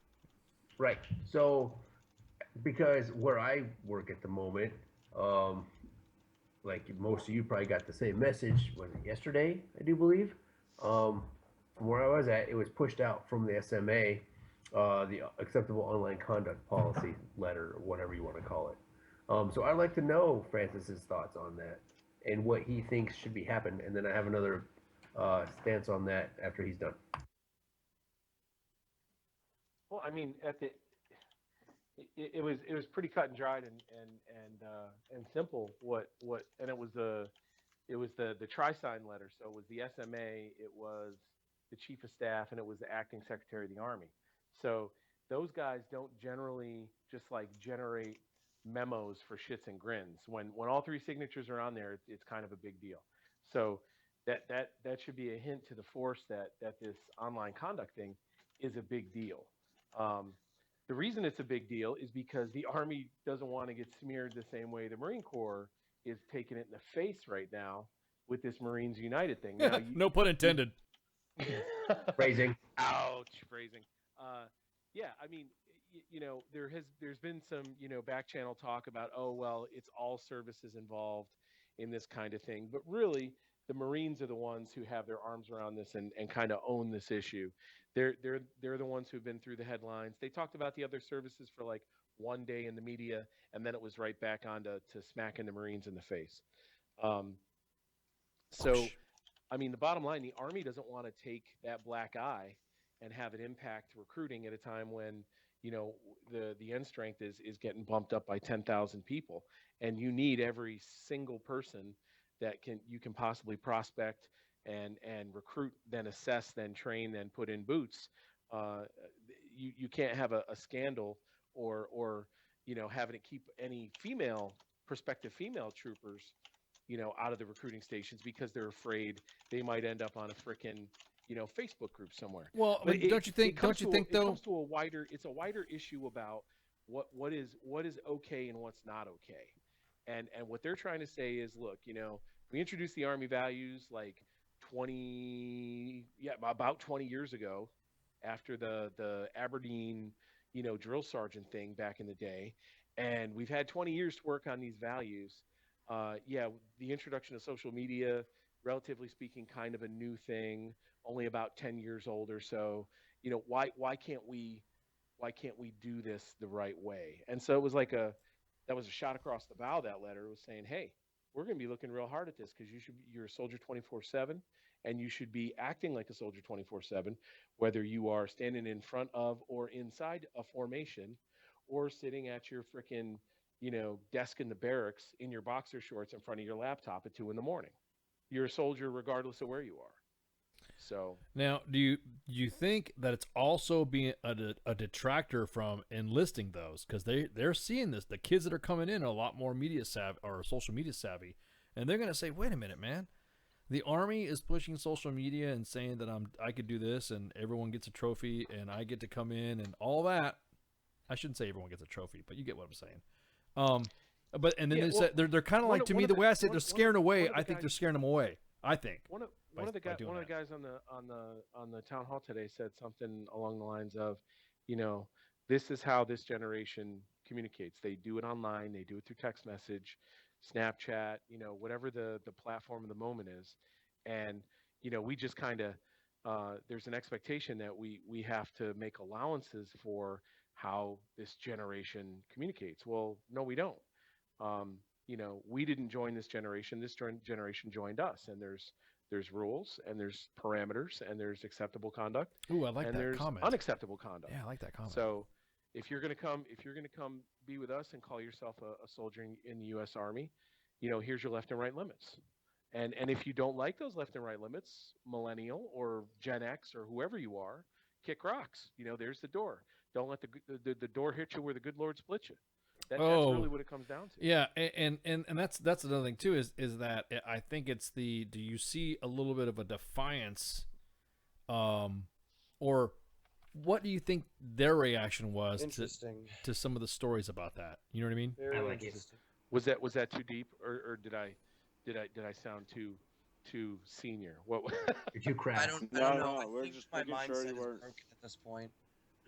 So again, this goes back to the same thing I've said many times since coming on here. Lock your shit down. This goes back to everything you do on social media as a soldier, with the publication of Seed 5, all that. Lock your shit down, first of all, and don't be stupid out there. That's really all I have to say about it. Yeah. Okay. Well, you ought to flip those around and say, "Don't be stupid" first. Yeah, and then that too. If you are in the habit of being stupid, or you practice the first principle of leadership and you know yourself, yeah, and exactly, you know you're going to be stupid, then lock your shit down. Yeah. Now, are they really? Are they? Because it sounds to some. I mean, I would think that before everyone was embracing, social media like it was a big deal. And it was like, great, this new inventive platform to get our message across, and everyone was just all over it until you saw, hey, fuck this and fuck that. I hate this place. Then it became, oh, that's social media misconduct. Where's the line? I mean, because would there be a difference where you say it's an opinion or where you're stating fact? Hey, Ice, I would ask more, not who defines the line, not where is it. That's what I'm saying. Who gets to define who is that line? Who is the arbiter of the line drawing there of saying Jose's reports? I mean, let's be honest. Cut it and dry it. The person who determines that line is the same person who determines whether or not, Joe was disrespectful when he talked to the NCO. It comes down to a commander. A commander is going to make that decision and say, this conduct is probably in concert with one of the JAG guys, but this conduct was unprofessional, or this conduct was not in keeping with the Army profession and ethic, and bam, you catch whatever you catch. So every time everybody has another commander could look at that same case and say, there's a line, he was hovering right on it, but he didn't cross it. And the person what I'm saying, and that person felt like, oh, maybe you're being too sensitive about it. You know what I mean? That's where the line is going to get drawn. This is the Army. How many times have you seen just a wild overreaction to something that seems like a simple fix? Well, you're right. Think about this. Think about social media. Somebody didn't show up to CQ this weekend, so what's our wild overreaction going to be? To call everybody in at 06:30 in the morning. That in and of on itself a Saturday is like an Army tradition. So yeah. I wouldn't expect it to be any different in any other case. Well, it's like social media when you're walking up to somebody and you're walking up to the smoke pit and you're a junior NCO and you're a buck sergeant, you need to grab a detail, and you see the Joes shooting the shit, smoking cigarettes, and as you're walking up, you're hearing conversations, and then they shut up right before you get there. That's the same line that I see. What the fuck you say? You know what I mean? What did you say, soldier? I didn't say anything. Well, you may have been catching on a conversation that may not have been about you.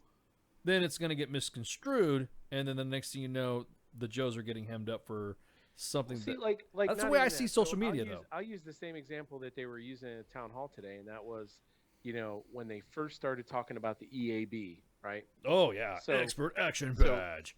The expert action badge. So when you look at what was on Army Times, yes. and then the Army Times site has that, it has X number of shares, right? You can click the little shares thing. Yep.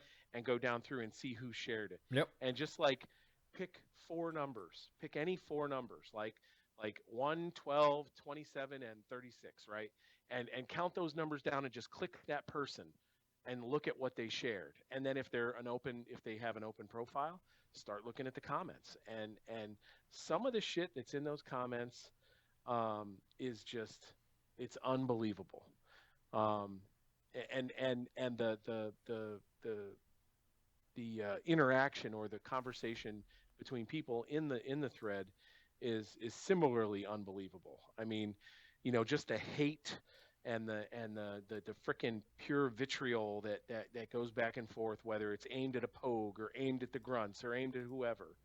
And then you sit there and you think about it. It's like, if these two people were face to face, would they be talking like this to each other? That is a good point. Now, if they're grunts, maybe. I mean, shit, I've been there, done that, and have the facial scars to prove it. Say the wrong thing and suffer the consequences. But if it's just some complete freaking stranger, and maybe one is a senior NCO, one's a specialist, or one's a warrant officer, and the other dude's a lieutenant colonel. I mean, do you really think that this is how normal humans would talk if they were within arm grabbing distance of each other? Oh no, hell no, no. That's a good point. That's a good point. That's a good So- point.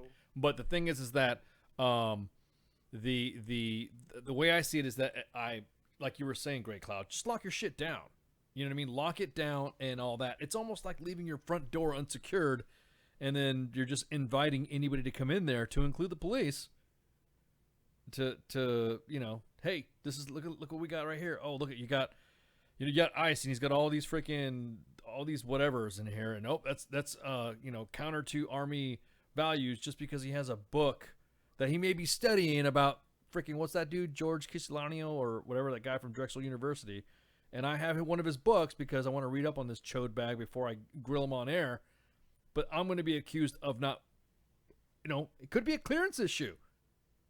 You know what I mean? Hey, ICE has got this book, and according to your clearance, you're not supposed to be supporting or have any type of materials that will look like it would appear to support the Communist Party. You start going down those rabbit holes, and it almost seems like a freaking witch hunt. You know what I mean? So the only problem I have with it, going back to what Francis was saying, is that it's there needs to be a line, yes, but that line becomes subjective, like judging in the Olympics for gymnastics. It's subjective. What does the judge feel that day? What does the commander feel that day? I mean, literally, it's what are they feeling that at that particular moment in time and space when they're going to make that call against that Joe or that NCO or that other officer. Think about that. That's everything. That's it's not everything. Sure, because if you look at the punitive articles in the UCMJ, and there's definitions for them, are there not? And that's going to be the issue, is clearly codifying this policy in writing and not just in a memo, because I'm sure any of our JAG friends that are listening or that will comment in the threads will say that you can base a legal opinion on that memo, but you sure as hell are going to have a hard time getting a conviction if say Specialist Snuffy says, hey, no thanks to the Article 15, I'll take it to court. Then what? Is it in the UCMJ? Now they can use the general article, but the general article always will come back to, is it prejudicial to good order and discipline? That's the catch-all right there. 134 for everybody then, basically. And it's certainly a technique, or because I'll tell you, Congress is looking into this stuff hard, man. I mean, Congress is on this. Oh, I know. They just sold. They close just connection. Yeah, to the sexual assault thing. Well, yeah, because they don't want to be. They don't want to have to suffer the consequences of their constituents due to the fact that they feel like nothing's happened. You know what I mean? And most of it, though, and you just hit it on the head. I mean, speaking of Congress selling all your browser history, think about that now. They're also. Oh, yeah, I saw a piece of that today. Yeah, and so I'm thinking, wait a minute now. So if I look at, again, anything I look up, and I look at crazy shit, and I'm thinking, wow, they're going through, they're buying my browser history of something that you just looked at. It's almost like that Minority Report bullshit. I'm telling you, man. I see that we're going down as an army down the wrong path on the enforcement. I'm not talking about relaxing the standards and telling somebody, hey, dude, you shouldn't be saying that shit. Knock it off. But like you said, Francis, the overreaction of it and how many careers are going to get ruined over something when I just said I'll post something on my professional book and I'll say, meh. You shouldn't have said that, Ice. That was very unprofessional. Why? Because you said meh to a freaking 1-star. Meh. What? I can't say meh to 1-star? Can you? Wait, the real question is how many 1-stars are you friends with on Facebook? No, what I'm saying though is that when That'd be impressive. Can we be friends now? You gotta follow with all due respect. Well, yeah, that's usually the end. No, but I'm saying that they'll just be. Just kidding. That's the catch-all. Yeah, well, the thing is, but you look at it though. Think about it. How many? But think about how many senior officers. You're a nasty fucking cunt. Yeah. Okay. Well then. LOL. Yeah. LOL. Ha ha ha. We're just friendsies. No, what I'm talking about is like in some professional journals that have now been posted online and have been given a Facebook comment section to it, like Small Worlds Journal. Okay. You have people on there that have been making comments, and I know of individuals that have commented the same thing. I don't really believe in that. And the next thing you know, they're getting hemmed up just for responding to an opinion piece. No. First of all, Small Wars Journal is not even a real journal. It's a freaking blog. Fake news. No, I'm just saying it's where it's like a wannabe uppity fucking I call it a field grade duffel blog because it's a bunch of pontificating. But to me that's what I think it is. I just think that you cannot even answer respectively in a forum of a blog. Well, did you know you just told a fucking 1-star? Meh. Well, yeah, because he was talking about a subject. He asked for opinion. I provided a response, and it was exactly what I wanted to say. Meh. And the guy got hemmed up. The guy literally got counseled. I'm thinking, holy fuck, dude. I would counsel him too, because I would say I'm pretty sure that you're bright enough and possess the intellectual agility to come up with a response a little bit more appropriate than meh. Like maybe true. some type of articulated response. Argument, yeah, exactly. Supporting argument with maybe a citation or two, which when looked at in its entirety would form meh. Why not? Exactly. Yeah. So if you're looking at the thesaurus of all that, what he was going to say, it would translate to meh. But no, you're right. I mean, that's a good point. That is a good point too. So I just pulled up an article, something I saw today when we're talking about this browser history garbage.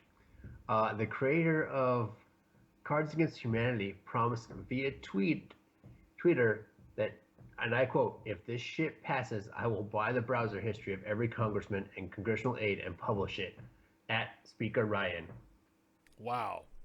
Max Termican tweeted. Wow. That's what I'm talking about. See? So let's go ahead and review browser history of, hey, what's good for the goose is good for the gander, right? You just talked about a fat ass needing to get tape. So let's go ahead and browser history some of these commanders and CSMs out there that are trying to hem guys up for posting something on this page. Start from the top. Let's do it. Those fucking geriatric motherfuckers. They don't fucking know how to clear their shit. Don't you know how to weaponize autism? Yeah, exactly. Don't you know how to That's why it's all privatize? fucking, Hit your like, tabs. 04 and above that are getting fucking hemmed up for like pedophile porn and shit. Yeah, exactly. Like, well, I hit delete. fucking ass clowns. Hey, so how long are you gonna stay on, Francis? 'Cause we're gonna talk about more shit and you. I'm hanging out. Okay, I'll cool. be around. All right, well, we're gonna go ahead and take a break, and then we'll be right back. So everybody get some shouts, and then warning shots. Shots, everybody shots, and we'll be right back. And then we'll be right back. So.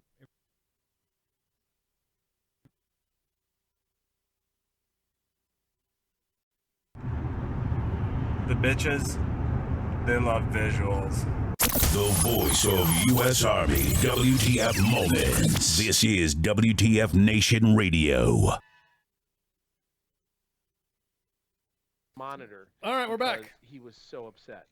What? Well, somebody was upset about a monitor? What was that? He was just stories of autism. Oh man, fill me in. I heard some giggling and stuff earlier. What was up? What happened? So just Doc fucking- was talking about macros and how much fun macros are to do, Ah. where you can type 3 things and it'll do the sequence of 17 3. actions, right? I'm not retarded. Yeah, I was about to say, bro. Jesus. I'm just saying, man. I'm not that. So- I'm not that on that end of the spectrum. You're not. That's Rayman level right there, right? So I was telling him that I've never done macros, but I'm a huge fan of autocorrect. So like, you can really fuck with someone if you change the word, like if you go into their autocorrect in Word and make it autocorrect normal things. Yeah, you redefine the shortcuts for autocorrect. Well, not shortcuts. It's just like the fucking sequence that the computer makes. So I can go into Word and put in like TR space, right? And it'll autocorrect TR space to transformational research. And I don't have to do all those keystrokes. So what I used to do back in the day with this guy is he used to have to type his rank, first name and last name, comma, space, and then complete a sentence. So because he used to get really freaked out around computers and like get stressed and get really ticked off if something didn't go right with the computer, we naturally had to exploit this and poke him with it at every turn. So I changed the autocorrect from specialist, first name, last name, comma, space into I'm a fucking fat ass. Damn, bro. So every time he typed his rank and his name and a comma and a space, it would autocorrect it to I'm a fucking fat ass. And so I was just telling Doc that it cost the Army 2 keyboards and an old CRT monitor because he broke all 3 of them at different times because he got upset because he couldn't figure out why he was being autocorrected. So let's talk about. Okay, we covered about. Ender, are you seeing any issues from your end of the house where you're at about social media stuff? Are they really big when they crack down where you're at? I haven't heard anything about social media crackdown on the 10th Mountain. I haven't even seen a whiff of it around the installation, honestly. Everyone just keeps doing what they normally do, which I'm going to assume is drinking like they're in a frat and sending dick pics to random women on Tinder. But Questionably not really women. at all have I heard anything about this, even a whiff from the command or anything like that. Okay, let's talk about Jose, our intrepid reporter. What do they feel that that's social media misconduct? I mean, has that been ever brought up here on the Insider of the Insider World, where you're at? No. Do they even talk No. about Jose? Do they even say, who the fuck is this dude? Jose and WTF are synonymous. So oh, tell me about it. it's Tell like me about Coke it. and cherry Coke, it's all Coke, right? So WTF moments is the it's really kind of funny because it's the bane of the existence of some of these big guys, but it's also, you see a little secret smile that they're getting one over on the man. I don't know. It's really kind of a weird relationship from what I've seen so far. Well, the thing is that Sergeant Major Davenport actually, if you went to our ArmyWTFmoments.com, we actually snagged an interview with him, and I think he's a fan. Not only is he a fan, but he said something that resonated with the team, and resonated with the Army WTF Nation Radio. He says, "I trust you." That, for a leader, I mean, because we consider ourselves not really a media page, but more of a humor, like, I don't know. I guess our type of page is unique. Our radio station's unique. So it was really odd to see somebody like him coming from the TRADOC world, where, of course, the TRADOC regulation 350- blah, blah, blah says that you can't do, it's everything's so, it seems so stract. And then he says, "I trust you." I was like, whoa, I was kind of taken aback that the CSM would even consider us trusted. I mean, what's Has he related? Have you heard through the streets on that end too? What he feels about it? Well, so, and this is something that a lot of these senior guys kind of have to wrap their hands around, and that is, if you want to talk to your soldiers, you have to go to the places where they are, and you know, you really can't ignore an outlet that's got over 1 million followers, right? And especially one that is as widely followed across the Army as WTF Moments. So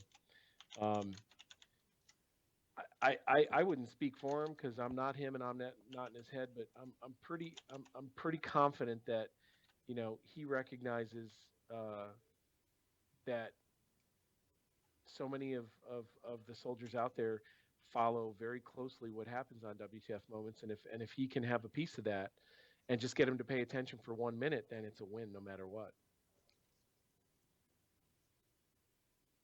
Okay, let's talk about the Expert Action Badge. Why? Expert Action Yo, Badge. are you live? Yeah, we're live, bro. On Facebook? Yeah. It's not showing it live. It is. We're live unless we got a. You have to turn it off and then turn it back on.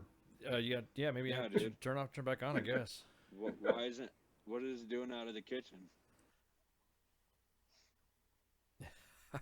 Yeah, we're live, man. We are Okay. live now. The showing was live. I don't know if I'm fucking. Yes, I can speak English. Thank you for those PMs. Fuck. English is my 8th fucking language. Jesus Christ. Forgive me. So I got it. So the Expert Action Badge. Yeah. Let's right? do that. Let's do that. Now, this lovely thing that the Army's come up with. Is this along the same token lines as giving the drone operators, the drone pilots, their special badge and/or award for using a drone in combat while they're sitting on their ass back here in CONUS? And that got shut down immediately. So why is this still floating around?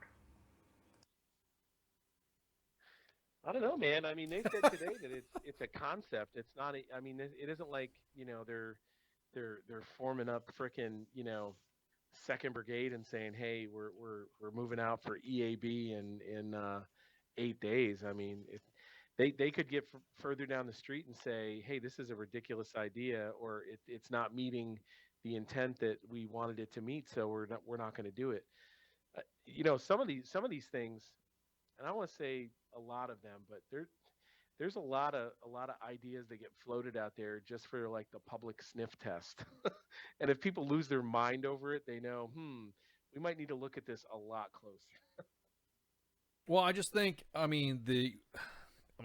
you have, 37 warrior tasks and 11 battle drills you need to conduct. Everybody is supposed to know that as just your basic, as a non-commissioned officer, part of your hip pocket training is to go out and teach your soldiers those tasks and those battle drills. So it should not be something that is a badge given for, especially because the whole reason why is you train. Well, wait, I was getting like a little confused about this before. So is the general scheme or the general like school of thought that you're just going to get the badge, you're going to go out and do the task and get a badge for it? Yeah, that's that's not the what they were impression saying today at all. The impression, it was almost like they were talking about the EIB is what they were talking about. Well, the EIB, you don't just go out and do the task and get an EIB. Correct. You go out and you have individuals that are trained to certify the task, and then you go out and volunteer or voluntold, whatever you want to call it, to go do it. And then you go do it. And then if you don't make it, you don't make it. There's also a week-long training period before that to get everybody. Long. Well, you get what I'm saying. Yeah. But yeah, well, hey, nobody's. I'll just say this that if they do a even half of the rigor that goes into EIB in terms of like making sure that there's an established standard, that the graders are certified, and that they grade based on the certification levels, I don't think you're going to have to worry about everybody gets a trophy. I think you're looking at every 20% of the formation gets a trophy. It probably even be lower than your normal EIB award percentage. I mean, well, it took me freaking 4 times to get an EIB. Well, and I mean, that's a tough ass badge really? to get. You were in the infantry. And even those hey, fucking big words. And the fun part the fun part is the fun part is I was like blade running when I finally got it, man. It was like down to the wire, you know. I've already got the no-go. I've met the no-go quota, and my last station is grenades. And I'm like, well, I'm not getting it this year. Now, but see, that's the thing. They have individuals to pump numbers, and we talked about this a couple of nights ago. That there are individuals that are forced to, or voluntold, I should say, because no one, of course, everyone's a volunteer in the Army. Nobody's told to do anything. To go do this event. If you volunteer. And these events are being conducted by non-infantry MOSs, and there are some that actually will get the certificate saying that it completed it. They're just not authorized to wear it. Right. Why don't we just give them the fucking EIB? Don't make another badge. Give them the EIB. Because the EIB is specifically recognized for infantry personnel. Okay. And that so should then, never change. So okay, perfect. And perfect. And that's why Continue. That's why they didn't do anything with the CIB. That's why they didn't want to give that to truck drivers and artillery guys. Correct. Even if those guys were number 3, number 4 man in a stack. Roger that. That is for infantry personnel. Agreed. Okay, so now let's go back to the whole reason why the CAB was created is for the feel-good thing, so that way people just didn't get combat patches or deployment patches, whatever you want to call them. Or, I'm sorry, Why SSI not? That should make for them wartime feel service. good. No, you're right. However, like I was saying before, the CIB should only go to the infantry, period. Civil affairs, fucking SF, fucking no. Infantrymen. Yeah, correct. So that means a special forces guy doesn't get it. Dude. Because he's not special. Well, he's not special. He's not. He's an infantry guy, right? That fucking dude's like an SF dude that is stuck on fucking being a badge whore. Yep. Should go to fucking regiment, like, or to Ranger Correct. regiment. If that's what they're into. Correct. I'm not saying that Rangers are. I'm saying, like, if you want a CIB that bad, you're not, like. Correct. The job isn't. You're not fucking there. That's not part of the esprit de corps of the Special Forces regiment. Correct. Fucking like I don't. Your job is to train in Dig Forces. Is what you're supposed to be doing. Training and advising non-combatants in the advisory role, not to be the guys in the front. Right. I mean, you're going to be in the front, obviously, but the dudes, man, like I knew SF dudes that were fucking stacked, right? Like that had fucking all this fucking flair, and they wouldn't fucking wear it. Like they'd have to be fucking told to wear it if it was for like a special occasion or something. They'd be like, you better fucking, everybody better wear flair. There is actually, there is some command policies out there for the guys to wear their flair.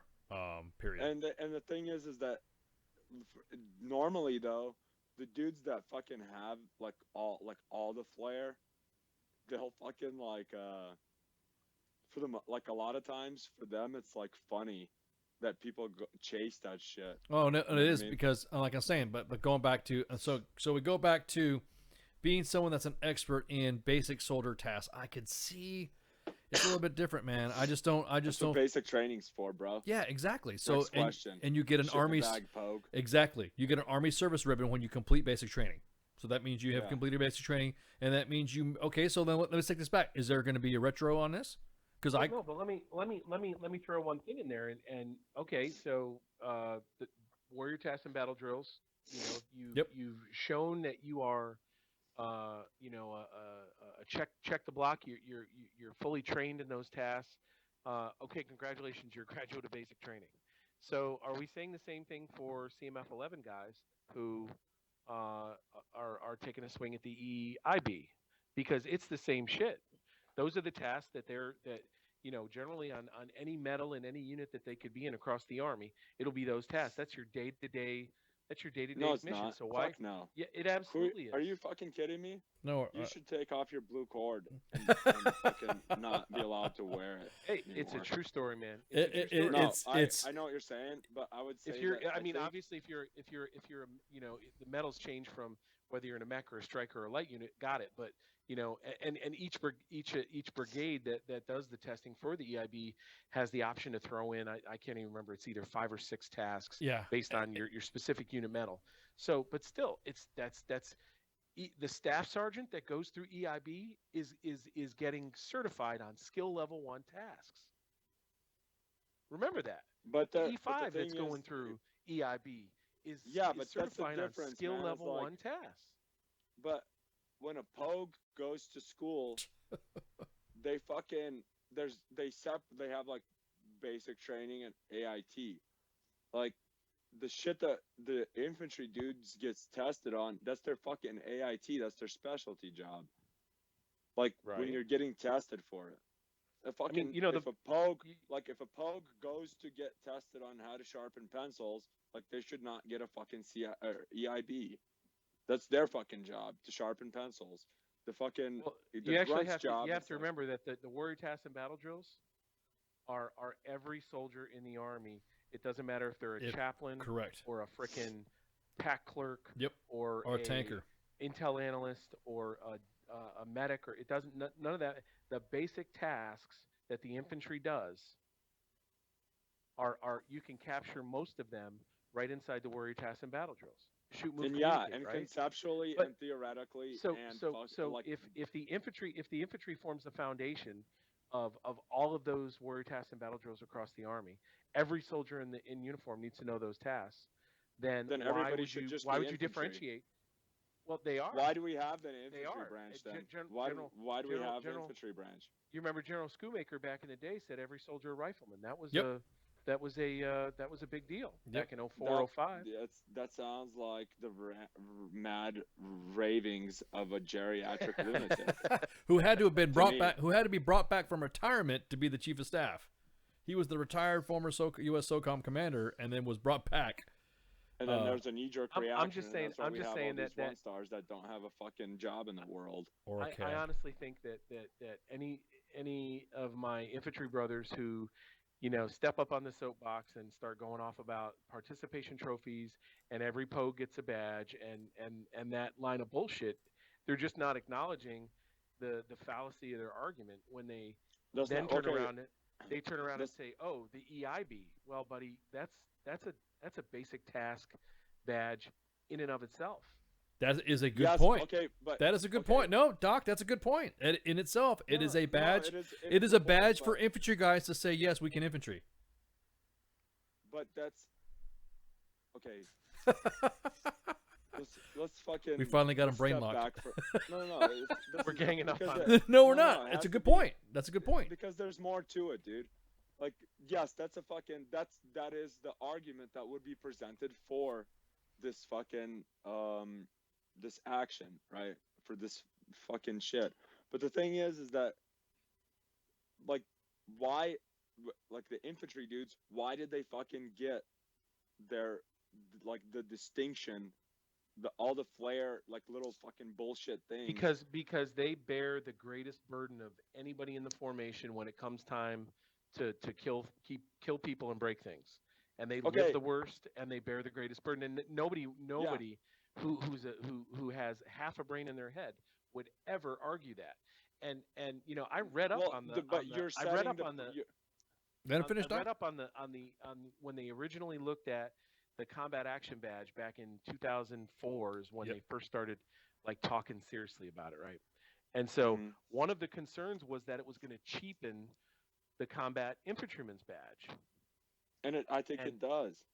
And Well, that's the argument that I would make. Like, it's certainly something that is worthy of a separate argument. I'm just saying that was something that's always on people's minds when they look at these kind of badges, because that's does the it- inverse does- of the same argument that we are having, though. Well, no, I'm not saying I agree with that. I'm just saying that has always been a concern, that it cheapens these badges that are set aside for the population in the Army that bears the heaviest burden. I'll just say flat out, man, when they start talking about what the most important thing in the Army is right now, and if you watch that town hall today, you saw it, the most important thing in the Army, they've been saying it for the last 15, 17 months, the most important thing in the Army right now is readiness. Readiness is the number one priority. And what makes a soldier ready? When you train the shit out of them, when they are at a high level of training, when they either come out of a CTC rotation and they're certified to deploy, you conduct home station training, and they're out doing, company, battalion, brigade level live fires. You come out of the end of that, you are at a high state of readiness. So for all those but cats, not everybody is infantry, bro. Like, that's what I'm saying is, like, everyone's a rifleman. I fucking get it. Like, it's your responsibility to not fucking, like, be a piece of shit and stay in shape and fucking do all this shit. But, like, the fucking S1 fuckers are not going out in the field and practicing fucking Battle 1, like, 1 Alpha, Battle Drill 1 Alpha, like, to nauseum. Right. They're not. But what they are doing is, and what they are responsible for doing, and what their leaders should be pushing them to do, is to be proficient in all of their warrior tasks and battle drills. Now, is being proficient in the warrior task and battle drill going to mean they get to walk around with an EAB or whatever name they're going to name this badge? The answer is no. That's what it sounds like. No, it's and not. It makes it look like this. This is the reason, like. Just to give you an idea of the level of training right now. Did you hear what the guy said? Did you hear what the guy said today? He said that there was, like, out of 55 or 50, however many people went into this concept EAB testing at Fort Lewis, like 25 or 26 people didn't even know how to wear a pro mask or store a pro mask in the goddamn carrier. Let alone do some of the simple function checks on weapons too. So I mean, but what I'm saying is that's fucking like look, man, I'm not saying, like, I don't give a fuck about, like, all the, like, I really, like, come off like I talk shit, like the grunt line, like I talk shit about it all the time. But as far as like objectively, the infantry's, the dudes in the infantry. Yes, there may be additional skills and tasks and shit, like depending on, like, motorized, mechanized, whatever, all that other additional bullshit. You got mortars, like, whatever. That's additional tasks, right? But, like, the infantry, like, all the shit, the basic fucking tasks of soldiering, that's what the infantry, like, those are the fundamental blocks of the infantry. And the thing is that the additional skill sets that everyone, like, non-infantry personnel, the ones that they learn, those are the things that, like, they should get, like, an additional, like, testing, some type of, like, feel good type of fucking thing for their fucking special shit. But when they say that, like, they get a special badge for the basic tasks, because it's the same thing as the EIB, like, because that tests only basic tasks. Well, those basic tasks that the infantry dudes test on, those basic tasks are the ones that they fucking repeatedly fucking do as their primary fucking job. You know what I mean? And so I just don't, like, instead of, I think that, yeah, that's totally fucking righteous that dudes are getting fucking, they're using, like, positive reinforcement mentality to get people to fucking meet standards and to maintain standards. I'm totally fucking down with that. But I think they should be fucking approaching it from the other side, like, of the skill sets, instead of going from the most basic skill sets. Those, like non-infantry people should fucking be tested on their specific, like shit that they do. You know what I mean? Well, and that was part of what they were saying today, was that you can look at, because they're going to run it just like in the same fashion as an EIB. Yep. In that the commander has, and the commander at whatever level, I don't know if it's going to be 06 level or whatever, but the commander at whatever level can add, X number of tasks into the EAB or whatever they're going to call it, to really make sure that his unit is trained the way that he wants them trained, and keyed up on the tasks that he wants them keyed up on. And I want to revisit what I said before about the EIB. When I was saying it's basic tasks, I don't want to minimize that at all, because those tasks are the the survival and the combat tasks. But you got to remember, the key phrase for this whole thing is expert. Whether it's expert action, expert infantry badge, it's expert. It's not I know how to do it. It's I'm a friggin' expert in this task. So that's why you can't just roll in and the badge, the grader reads the task condition standards and you just kind of go through the motions and you get a go. That might have worked okay when you were doing like a CTT round robin back in the day. But if you're testing out for a badge that has expert in the title, you know, I'll bet you $1,000 on the spot that shit ain't gonna happen. And I know, you know, as someone who used to be in that community, when you did an EIB, you had the badge protectors, so you had guys with a vested interest in making sure that if you went even one frickin' hair's width outside the established standards, and sometimes even if you did it exactly how they told you, you weren't getting that shit, man. You're a no-go. Yeah. Move out. Yep. And I mean, I spent many a time walking away from those stations with my tail between my legs going, God damn, I did exactly during the train up, during the frickin', you know, the that's the nature of the week. beast, man. But that's my point. I think all of it's a self-correcting mechanism anyway. I think if But they I actually, think what's if important- they actually do this, and there's no guarantee they're going to do it, but if they actually end up doing this, it is going to be so freaking hard to get. They will make it probably twice as hard as anything out there, just to prove the point that this is not a participation trophy. In fact, it makes me laugh because the guys who write these comments out there on the internet talking about participation trophies are actually ensuring the opposite of that.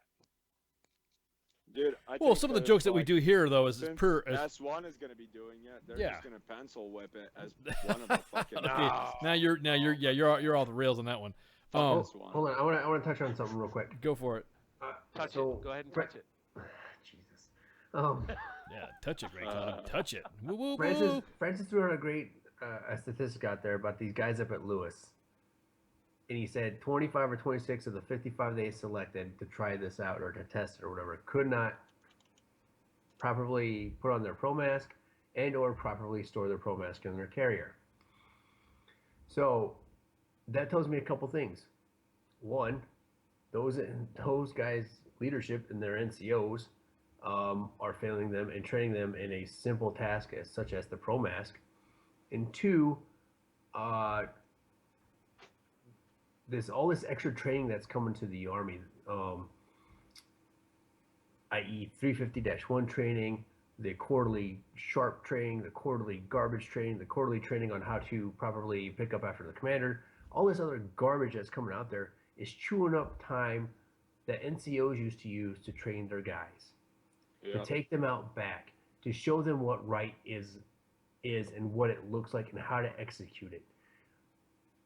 Is that something that we're starting to see that's going to be a detriment to the Army? You know, that was a good point because I saw somebody tweet inside the comments about, since the Navy's getting rid of their online stuff, why isn't the Army getting rid of all their online stuff? And now leaders within the Navy are now seeing a dramatic shift because there was now a brief, because now QTBs are nothing but 350-1, did you do your online training stuff? That's all it is now. That's all it is. There's nothing that says, I look at it and I say, yeah, QTBs are kind of like this, but then the next thing you know, the next slide is 350-1s because you didn't do your freaking whatever online training. And then I'm thinking, wait a minute, what does this have to do with fucking metal tasks? That's what a quarterly training brief is all about. Did you know from that little circle that you're in there, Francis, about what the Army is talking about doing since the Navy's already, I guess you could say, accelerating that process? Rimshot. No, man. I mean, at the end of the day, I don't think online training is going to go anywhere because it's dollars. It always comes down to dollars. So if you don't have it, if you don't do it online, where else are you going to do it? Are you going to do it in school? field? Yeah, but your time in the field and at home station is now they want to protect because shit, man, your op tempo is so much. If you're in a brigade, you're spending What 9 op months at tempo? Yeah. What op tempo? Thank you. We are no longer in fucking Iraq. We are no longer in fucking Afghanistan like we were. So please tell me about op tempo. Oh no! Wow. I'm just curious. Like what part of the Army are you in to say no op tempo? Because I know there are 2 brigades in Iraq. Yes. There's pieces of 2 brigades in Iraq. And a division headquarters just got announced.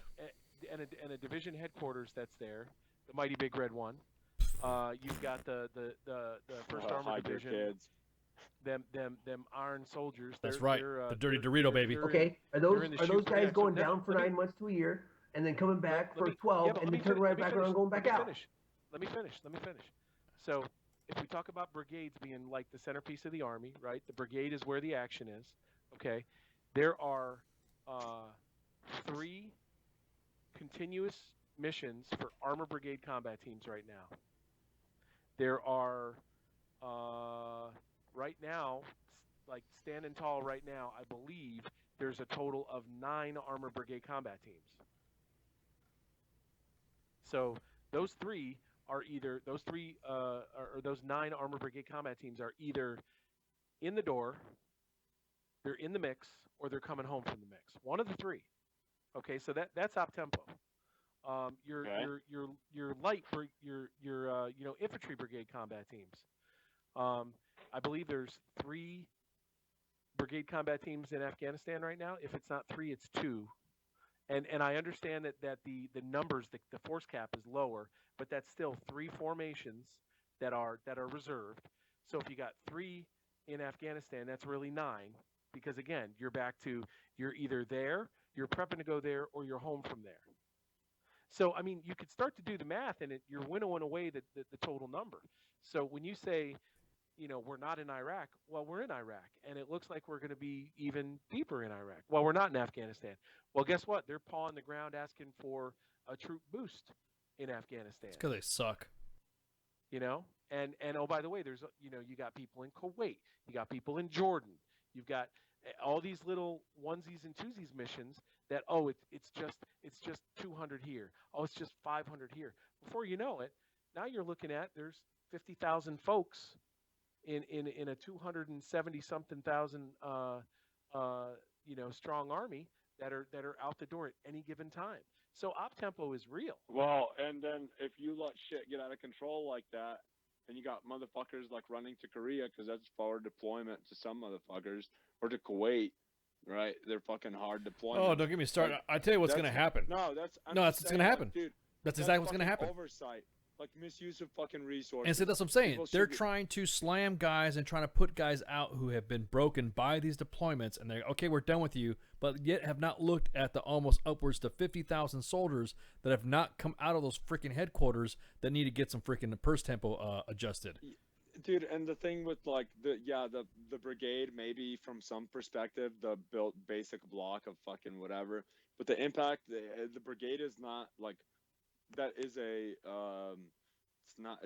it's a conceptual entity. The effect is on the people, the individuals that fucking go there, and Well, that's implied. like I mean that's no, I know, implied. but I understand that, but I wanted to explicitly state that because those individuals we look at compared to, let's say, ops tempo that we had during the fucking like major killing periods of the fucking Iraq war, right? Or like yeah, but Afghan war. I got to be honest with you. When you're you got one eye cast back to the past, things always look different in the present. So you start talking about, oh well, this is what we were doing in 06, 07, and we were 15 months downrange at a pitch because of the surge, and you could come home and throw your hat in the ring and frickin' get orders out of that brigade, and then they just send you down the street to division, and you're deploying 11 months and 29 days later again. And I mean, I don't know about I'm not you guys, saying but to I've just been on look that. at the past. I've been on that merry-go-round, and when you take a hard look at where we are as an army right now, we're not doing as much. There's no way to argue that, but we're doing a great deal more with a ton less people. Dude, WTF Nation Radio, you're on the air. Hey, Hey. is this What the Fuck Nation After Hours? No, well, not yet. You got like 10 more minutes. Go on. What's going on, caller? Oh, sure. Hey, what's up, man? What's up? How you doing? How you doing? I'm fucking, I'm not homeless no more, and I'm not jobless no more. But I mean, technically homeless because I don't have my own home. But hey, some friends of mine were over here talking shit about McGregor, and they think that McGregor cannot take on Brock Lesnar. Oh man, I don't know. That's Yeah, I know it's a big fucking fancy fucking. But yeah, I just wanted to call you because I haven't called you in a while. You know, how y'all doing? It's good. How you been, man? I'm all right, dude. I'm over here in St. Louis, Missouri. You know, I just got a job fucking doing door-to-door salesman, a door-to-door roof salesman. You know. That's cool, man. Well, shit. Well, shoot us a PM in the freaking on the radio Facebook page, man, so you can see how you been, man. Yep. Man, I've been all right, man. You know, I'm traveling around, so you know it's not so bad. Cool. All right, man. Well, hey, thanks a lot. Thanks for your call, bro. All right. No, because we got another show coming up, and then you know you're catching me up before the break. So, what's the show? Sergeant's Time every Thursday on WTFNationRadio.com. Oh, well, I was a sergeant. Hey, thanks for calling, man. Shoot us a PM inside the All Facebook right. page, all right, on the radio page. All right, man. All right, brother. Yeah, Thanks. will do. Yep. Okay, so you were talking about the Total buzzkill. Total buzzkill. Oh, okay. All right. I fucking kept it hard. You're not flaccid, is that what you're saying? No, bro. I fucking I've maintained my erection. I wanna say I'm not looking at just the past. I'm considering the past, the present, and the future. And past is a reference point to evaluate progress that has been made to see whether the plan that has been put into effect to correct the past mistakes or the past deficiencies to see whether it's working. And the future I would hope that people are looking to see what could be made better. And I'm not saying that like, oh, fuck it, we're better than we were like 5 years ago. It should be fucking like people should just stop bitching. I don't think so, you know, but I just don't think that it's like ops tempo is like, yes, it should be considered, obviously. That should be the primary. Yeah, but this whole considered. I mean Francis got a good point. I mean everything's this different dynamic now with the way our adversaries are starting to become. You know what I mean? So it's just totally freaking. There's, I mean, like ops tempo, dude. There's fucking. Well, some of it's ops tempo self-inflicted. where You could go for like fucking 8 months, 9 months, come back for 3, get fucking all your fucking but you don't recertifications done, and you're fucking redeployed after 3 months again. But you don't have to go through JRTC 3 times in a freaking year to prove a point, is what I'm saying. Yeah, because you get a fucking IQ waiver when you fucking go to those units. You're not fucking like surrounded with mouth breathers. Now it's becoming a guidance now through the Army G3 that you will utilize the most you can out of the CTCs, and they're talking about GPF and SOF and what the fuck? That's what cephalic is for. No, dude, that's no. All those exercises are now getting involved by all those parties now. So it's really, I want to say you can't get away from it, but they're starting to go to it now. Where NTC, why do you think we have a lot of NTC traffic, man? When was the last time you saw anything about NTC on the main page? Until just recently, until when the Army G3 threw that out.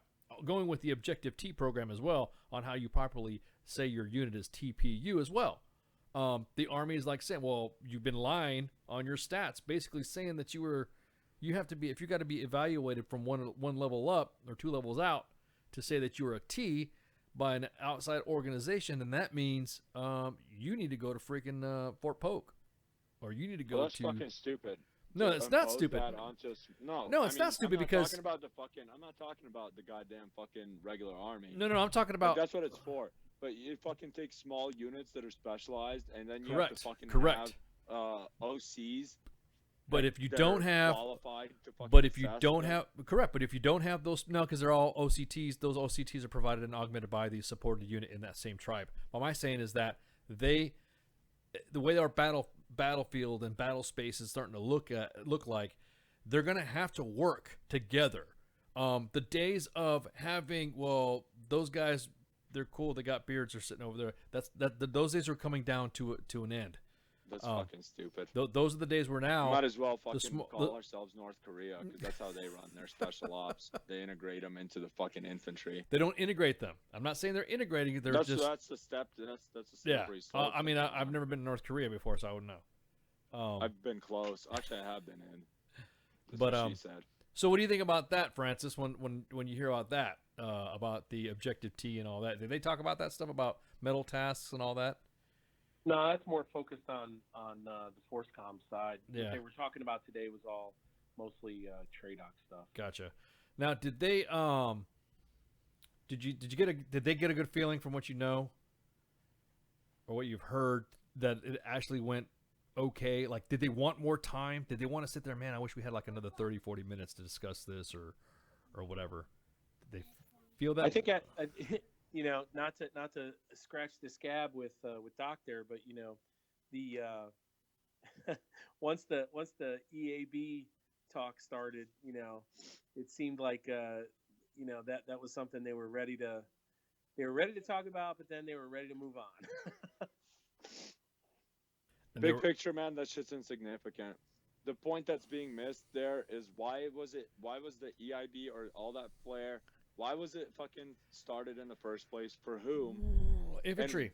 And why? And infantry was created in 1943 along with the CIB. No, I understand that, but also, like, when you introduce something similar to others, then you should have a fucking good reason as to why you're doing it. And for me, it sounds a lot like it's not a reason for. They don't have a reason for why they're doing it. It's more of a reason of, well, fucking why not? Well, and you know, the other thing that stuck out to me was at the very end when they said, "Hey, this whole thing is conceptual." Conceptual means it's still in concept phase, where there's nothing, there's no policy written, there's no money spent, there's nothing, you know, really solid on this program that says, "Hey, we as an army are actually going to do this." No, I think it's a great time to fucking squash it before any money does get spent on it, so that because you know how the army is. You're so who's being a badge protector? sunk fucking cost. He is. The army's gonna milk every fucking penny out of it. Doc is the guy that failed me at I failed everybody, dude. I knew it. He failed me at camouflage personnel and equipment. And equipment, yeah. You fucked you up. He double no-go. It's like 23-10 at this station, bitch. Exactly. Hey, where's your fucking grenade sump, punk? Where's your fucking ghillie suit, bitch? he double no-go'd me and sent me out of the back 40 with tears in my eyes. With a 2-quart dragon. Exactly. That's what I feed off of. I need tears. Hey, Francis, let me ask you Otherwise, something. I become weak. Oh. So are the dates with these town halls that are coming around now, and the ability for people to chime in over like Facebook Live or instant messaging and things like that, are the days of the yes man audience that the command selects to go to these things over? God, I hope so. Mm-hmm. So I was hanging around. I was hanging around in Germany, right? And the chief of staff of the army was coming to Germany, and there was going to be a town hall. It was Odierno, right? And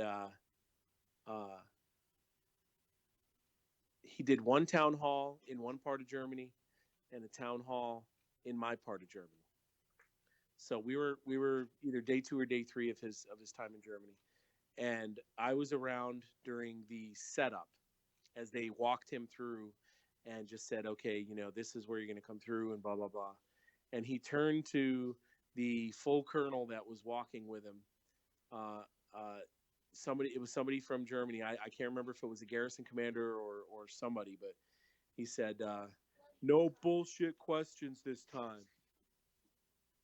And that stuck with me, you know, because I was always in that crowd that thought they just wanted to hear questions that they thought they could answer and you know, that they were comfortable with. But, you know, General O went in there with his frickin', you know, his hands balled up. He was ready to fight. He wanted someone to bring it in the paint and ask something that was going to challenge him.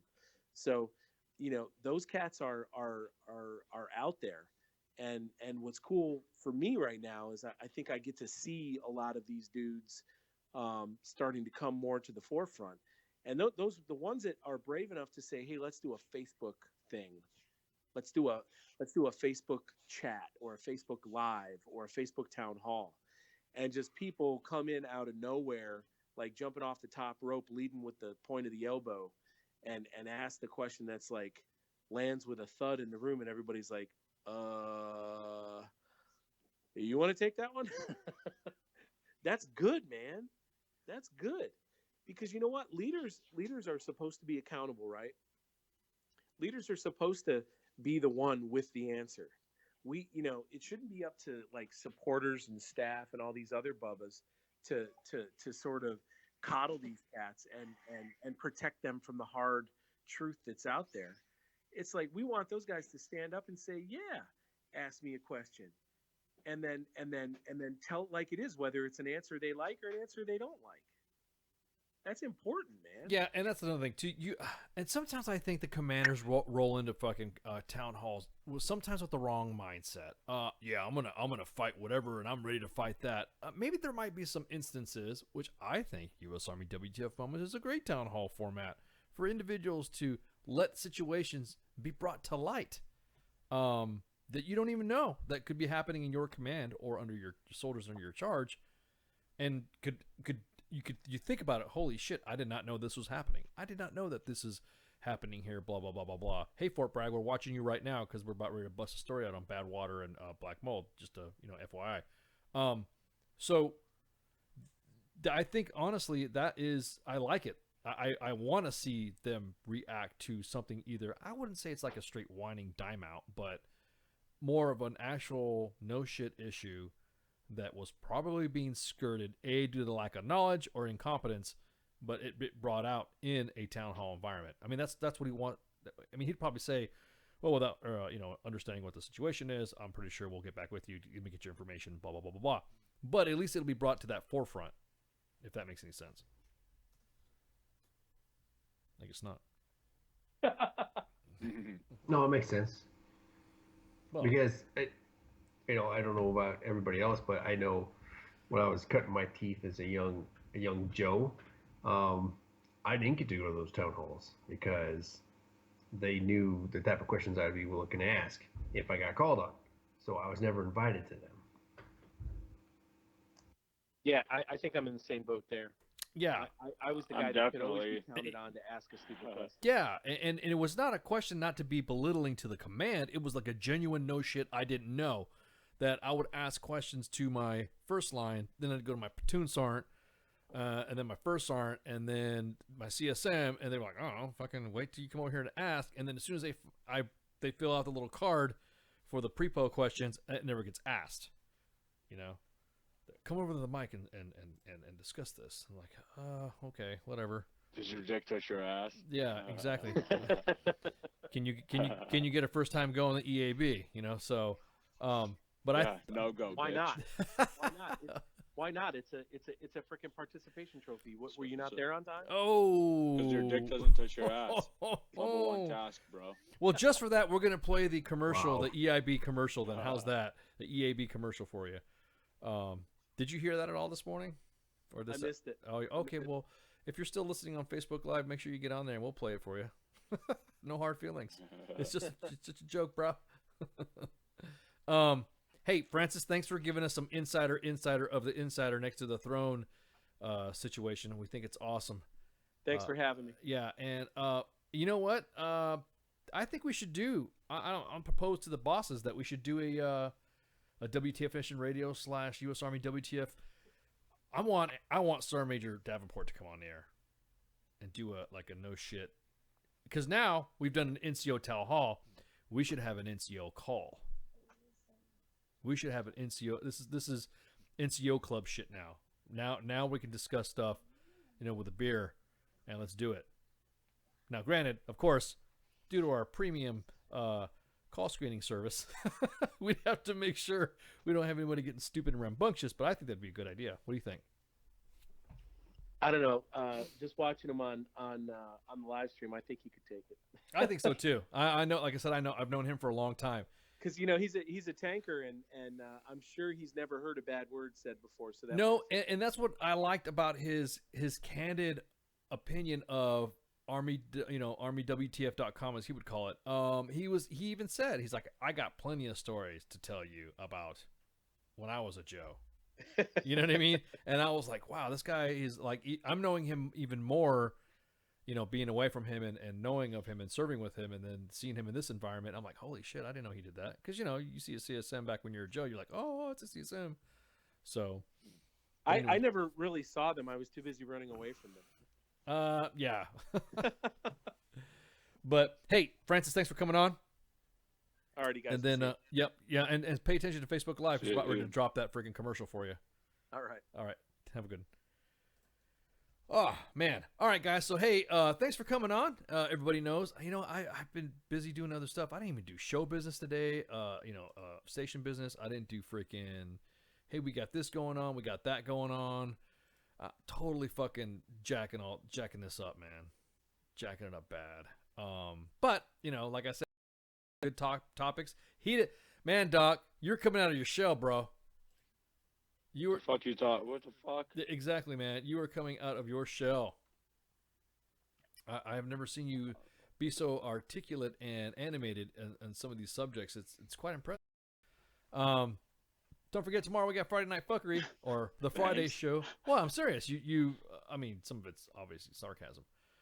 The Monday show with Redleg on Mondays. Everybody knows it is the Monday edition, or the Monday show. What do you want to call it, or how many beers you've drank? Tuesday is Thursday Mersey Magic with freaking Jay Reddy and Feisty Minks. Wednesday is WTF Wednesday with Jim Beam and Jay Reddy. Thursday's back with Sergeant's Time. Every Monday, Wednesdays, and Fridays from 12 to 1400 or 12 to 2 p.m. Eastern Standard Time is Liquid Lunch with Pie, Jay Reddy and Mom. Again, we're going to be doing some spring cleaning on the schedule, so look for people to move around, different slots, different shows, different events. So it looks like the summer is going to get pretty cool here at WTFNationRadio.com. And always, we appreciate you guys coming on. And you guys got anything for me? Warning shots. Oh, that's it? That's all you got? No, I'm good, man. It was a great show. Yeah, good show. Good show. Hey, good job, guys. No AAR, so I'll talk to y'all later. All right. Solid. All right. Night. Have a good one. Later. Is that actually a picture of the Antichrist crying? I like it. It's tasty. The voice of U.S. Army, WTF Moments. This is WTF Nation Radio. WTF Nation Radio. WTF Nation Radio. Hi, Lieutenant. How are you doing? Aw, did you find your land av point, Lieutenant? Good job, Lieutenant. You get a Expert Action Badge. Put on your uniform right? Expert Action Badge. Show up to work on time. Expert Action Badge. Qualify on your weapon. Expert Action Badge. Badge of Action. Find your guidon. Expert Action Badge. That's right. Just doing your noble warrior task and drills, you get a Expert Action Badge. Each item sold separately. Batteries not included. Objects in mirror are closer than they appear. If conditions persist, contact a physician. Individual results may vary. Keep out of the reach of children. Avoid prolonged exposure to direct sunlight. Keep in a cool, dark place. And please enjoy the show. Shots. Shit in a bag, Pogue. Badge of Action. The voice of U.S. Army, WTF Moments. This is WTF Nation Radio. Action Badge. You're listening to the sounds of WTF. That's really a thing, and I get authorized to do it once. It's pretty much going to be me sitting there talking shit, like, constantly. High, nigga, when I get busy, throw your hands in the sky, nigga. I got the illest of the ill mentality. Niggas be grabbing me, knowing that they'd rather be stabbing me. All up in my back, trying to take my trap. When I used to sell crack, I ain't had problems like that. Street rules, watch your pockets and your jewels. A nigga front don't get to the fool. Next when the move is getting blasted, stink sewer flows from the ill ghetto bastard. As I release masterpieces like adhesive, stuck to your ass like tissue when you're wiping fast. MCs have a hard time believing I'm up for death, hard to kill like Steven. When Jake come, I'm leaving. WTF Nation Radio. WTF Nation Radio. Oh, hey there. Mike Golf here. Do you suffer from erectile dysfunction, constipation, or polycystic ovarian syndrome? If you're like me, and thousands of others, you don't. But what I do have is a prescription for years of suffering from the big green weenie. Take a healthy dose of caffeine, alcohol, and hate, and wash it all down with Sergeant's Time every Thursday at 8 Eastern on WTF Nation Radio and U.S. Army WTF Moments. Join Ice, Gray Cloud, Doc Madness, and myself, Mike Golf, as we discuss the important issues of the week. The NCO Corps will never be the same. The bitches, they love visuals. The voice of U.S. Army WTF Moments. This is WTF Nation Radio. Good evening, boys and girls. This is Tim Kennedy. I'm a Special Forces sniper, a Ranger qualified Green Beret, a UFC fighter. Please listen to us and the shenanigans that we're going to say. We will insult you. There will be racial slurs. We will be sexist. We will offend you. But there will be magic, and a unicorn will be raped. So enjoy the show. Thank you for listening on WTF Nation Radio.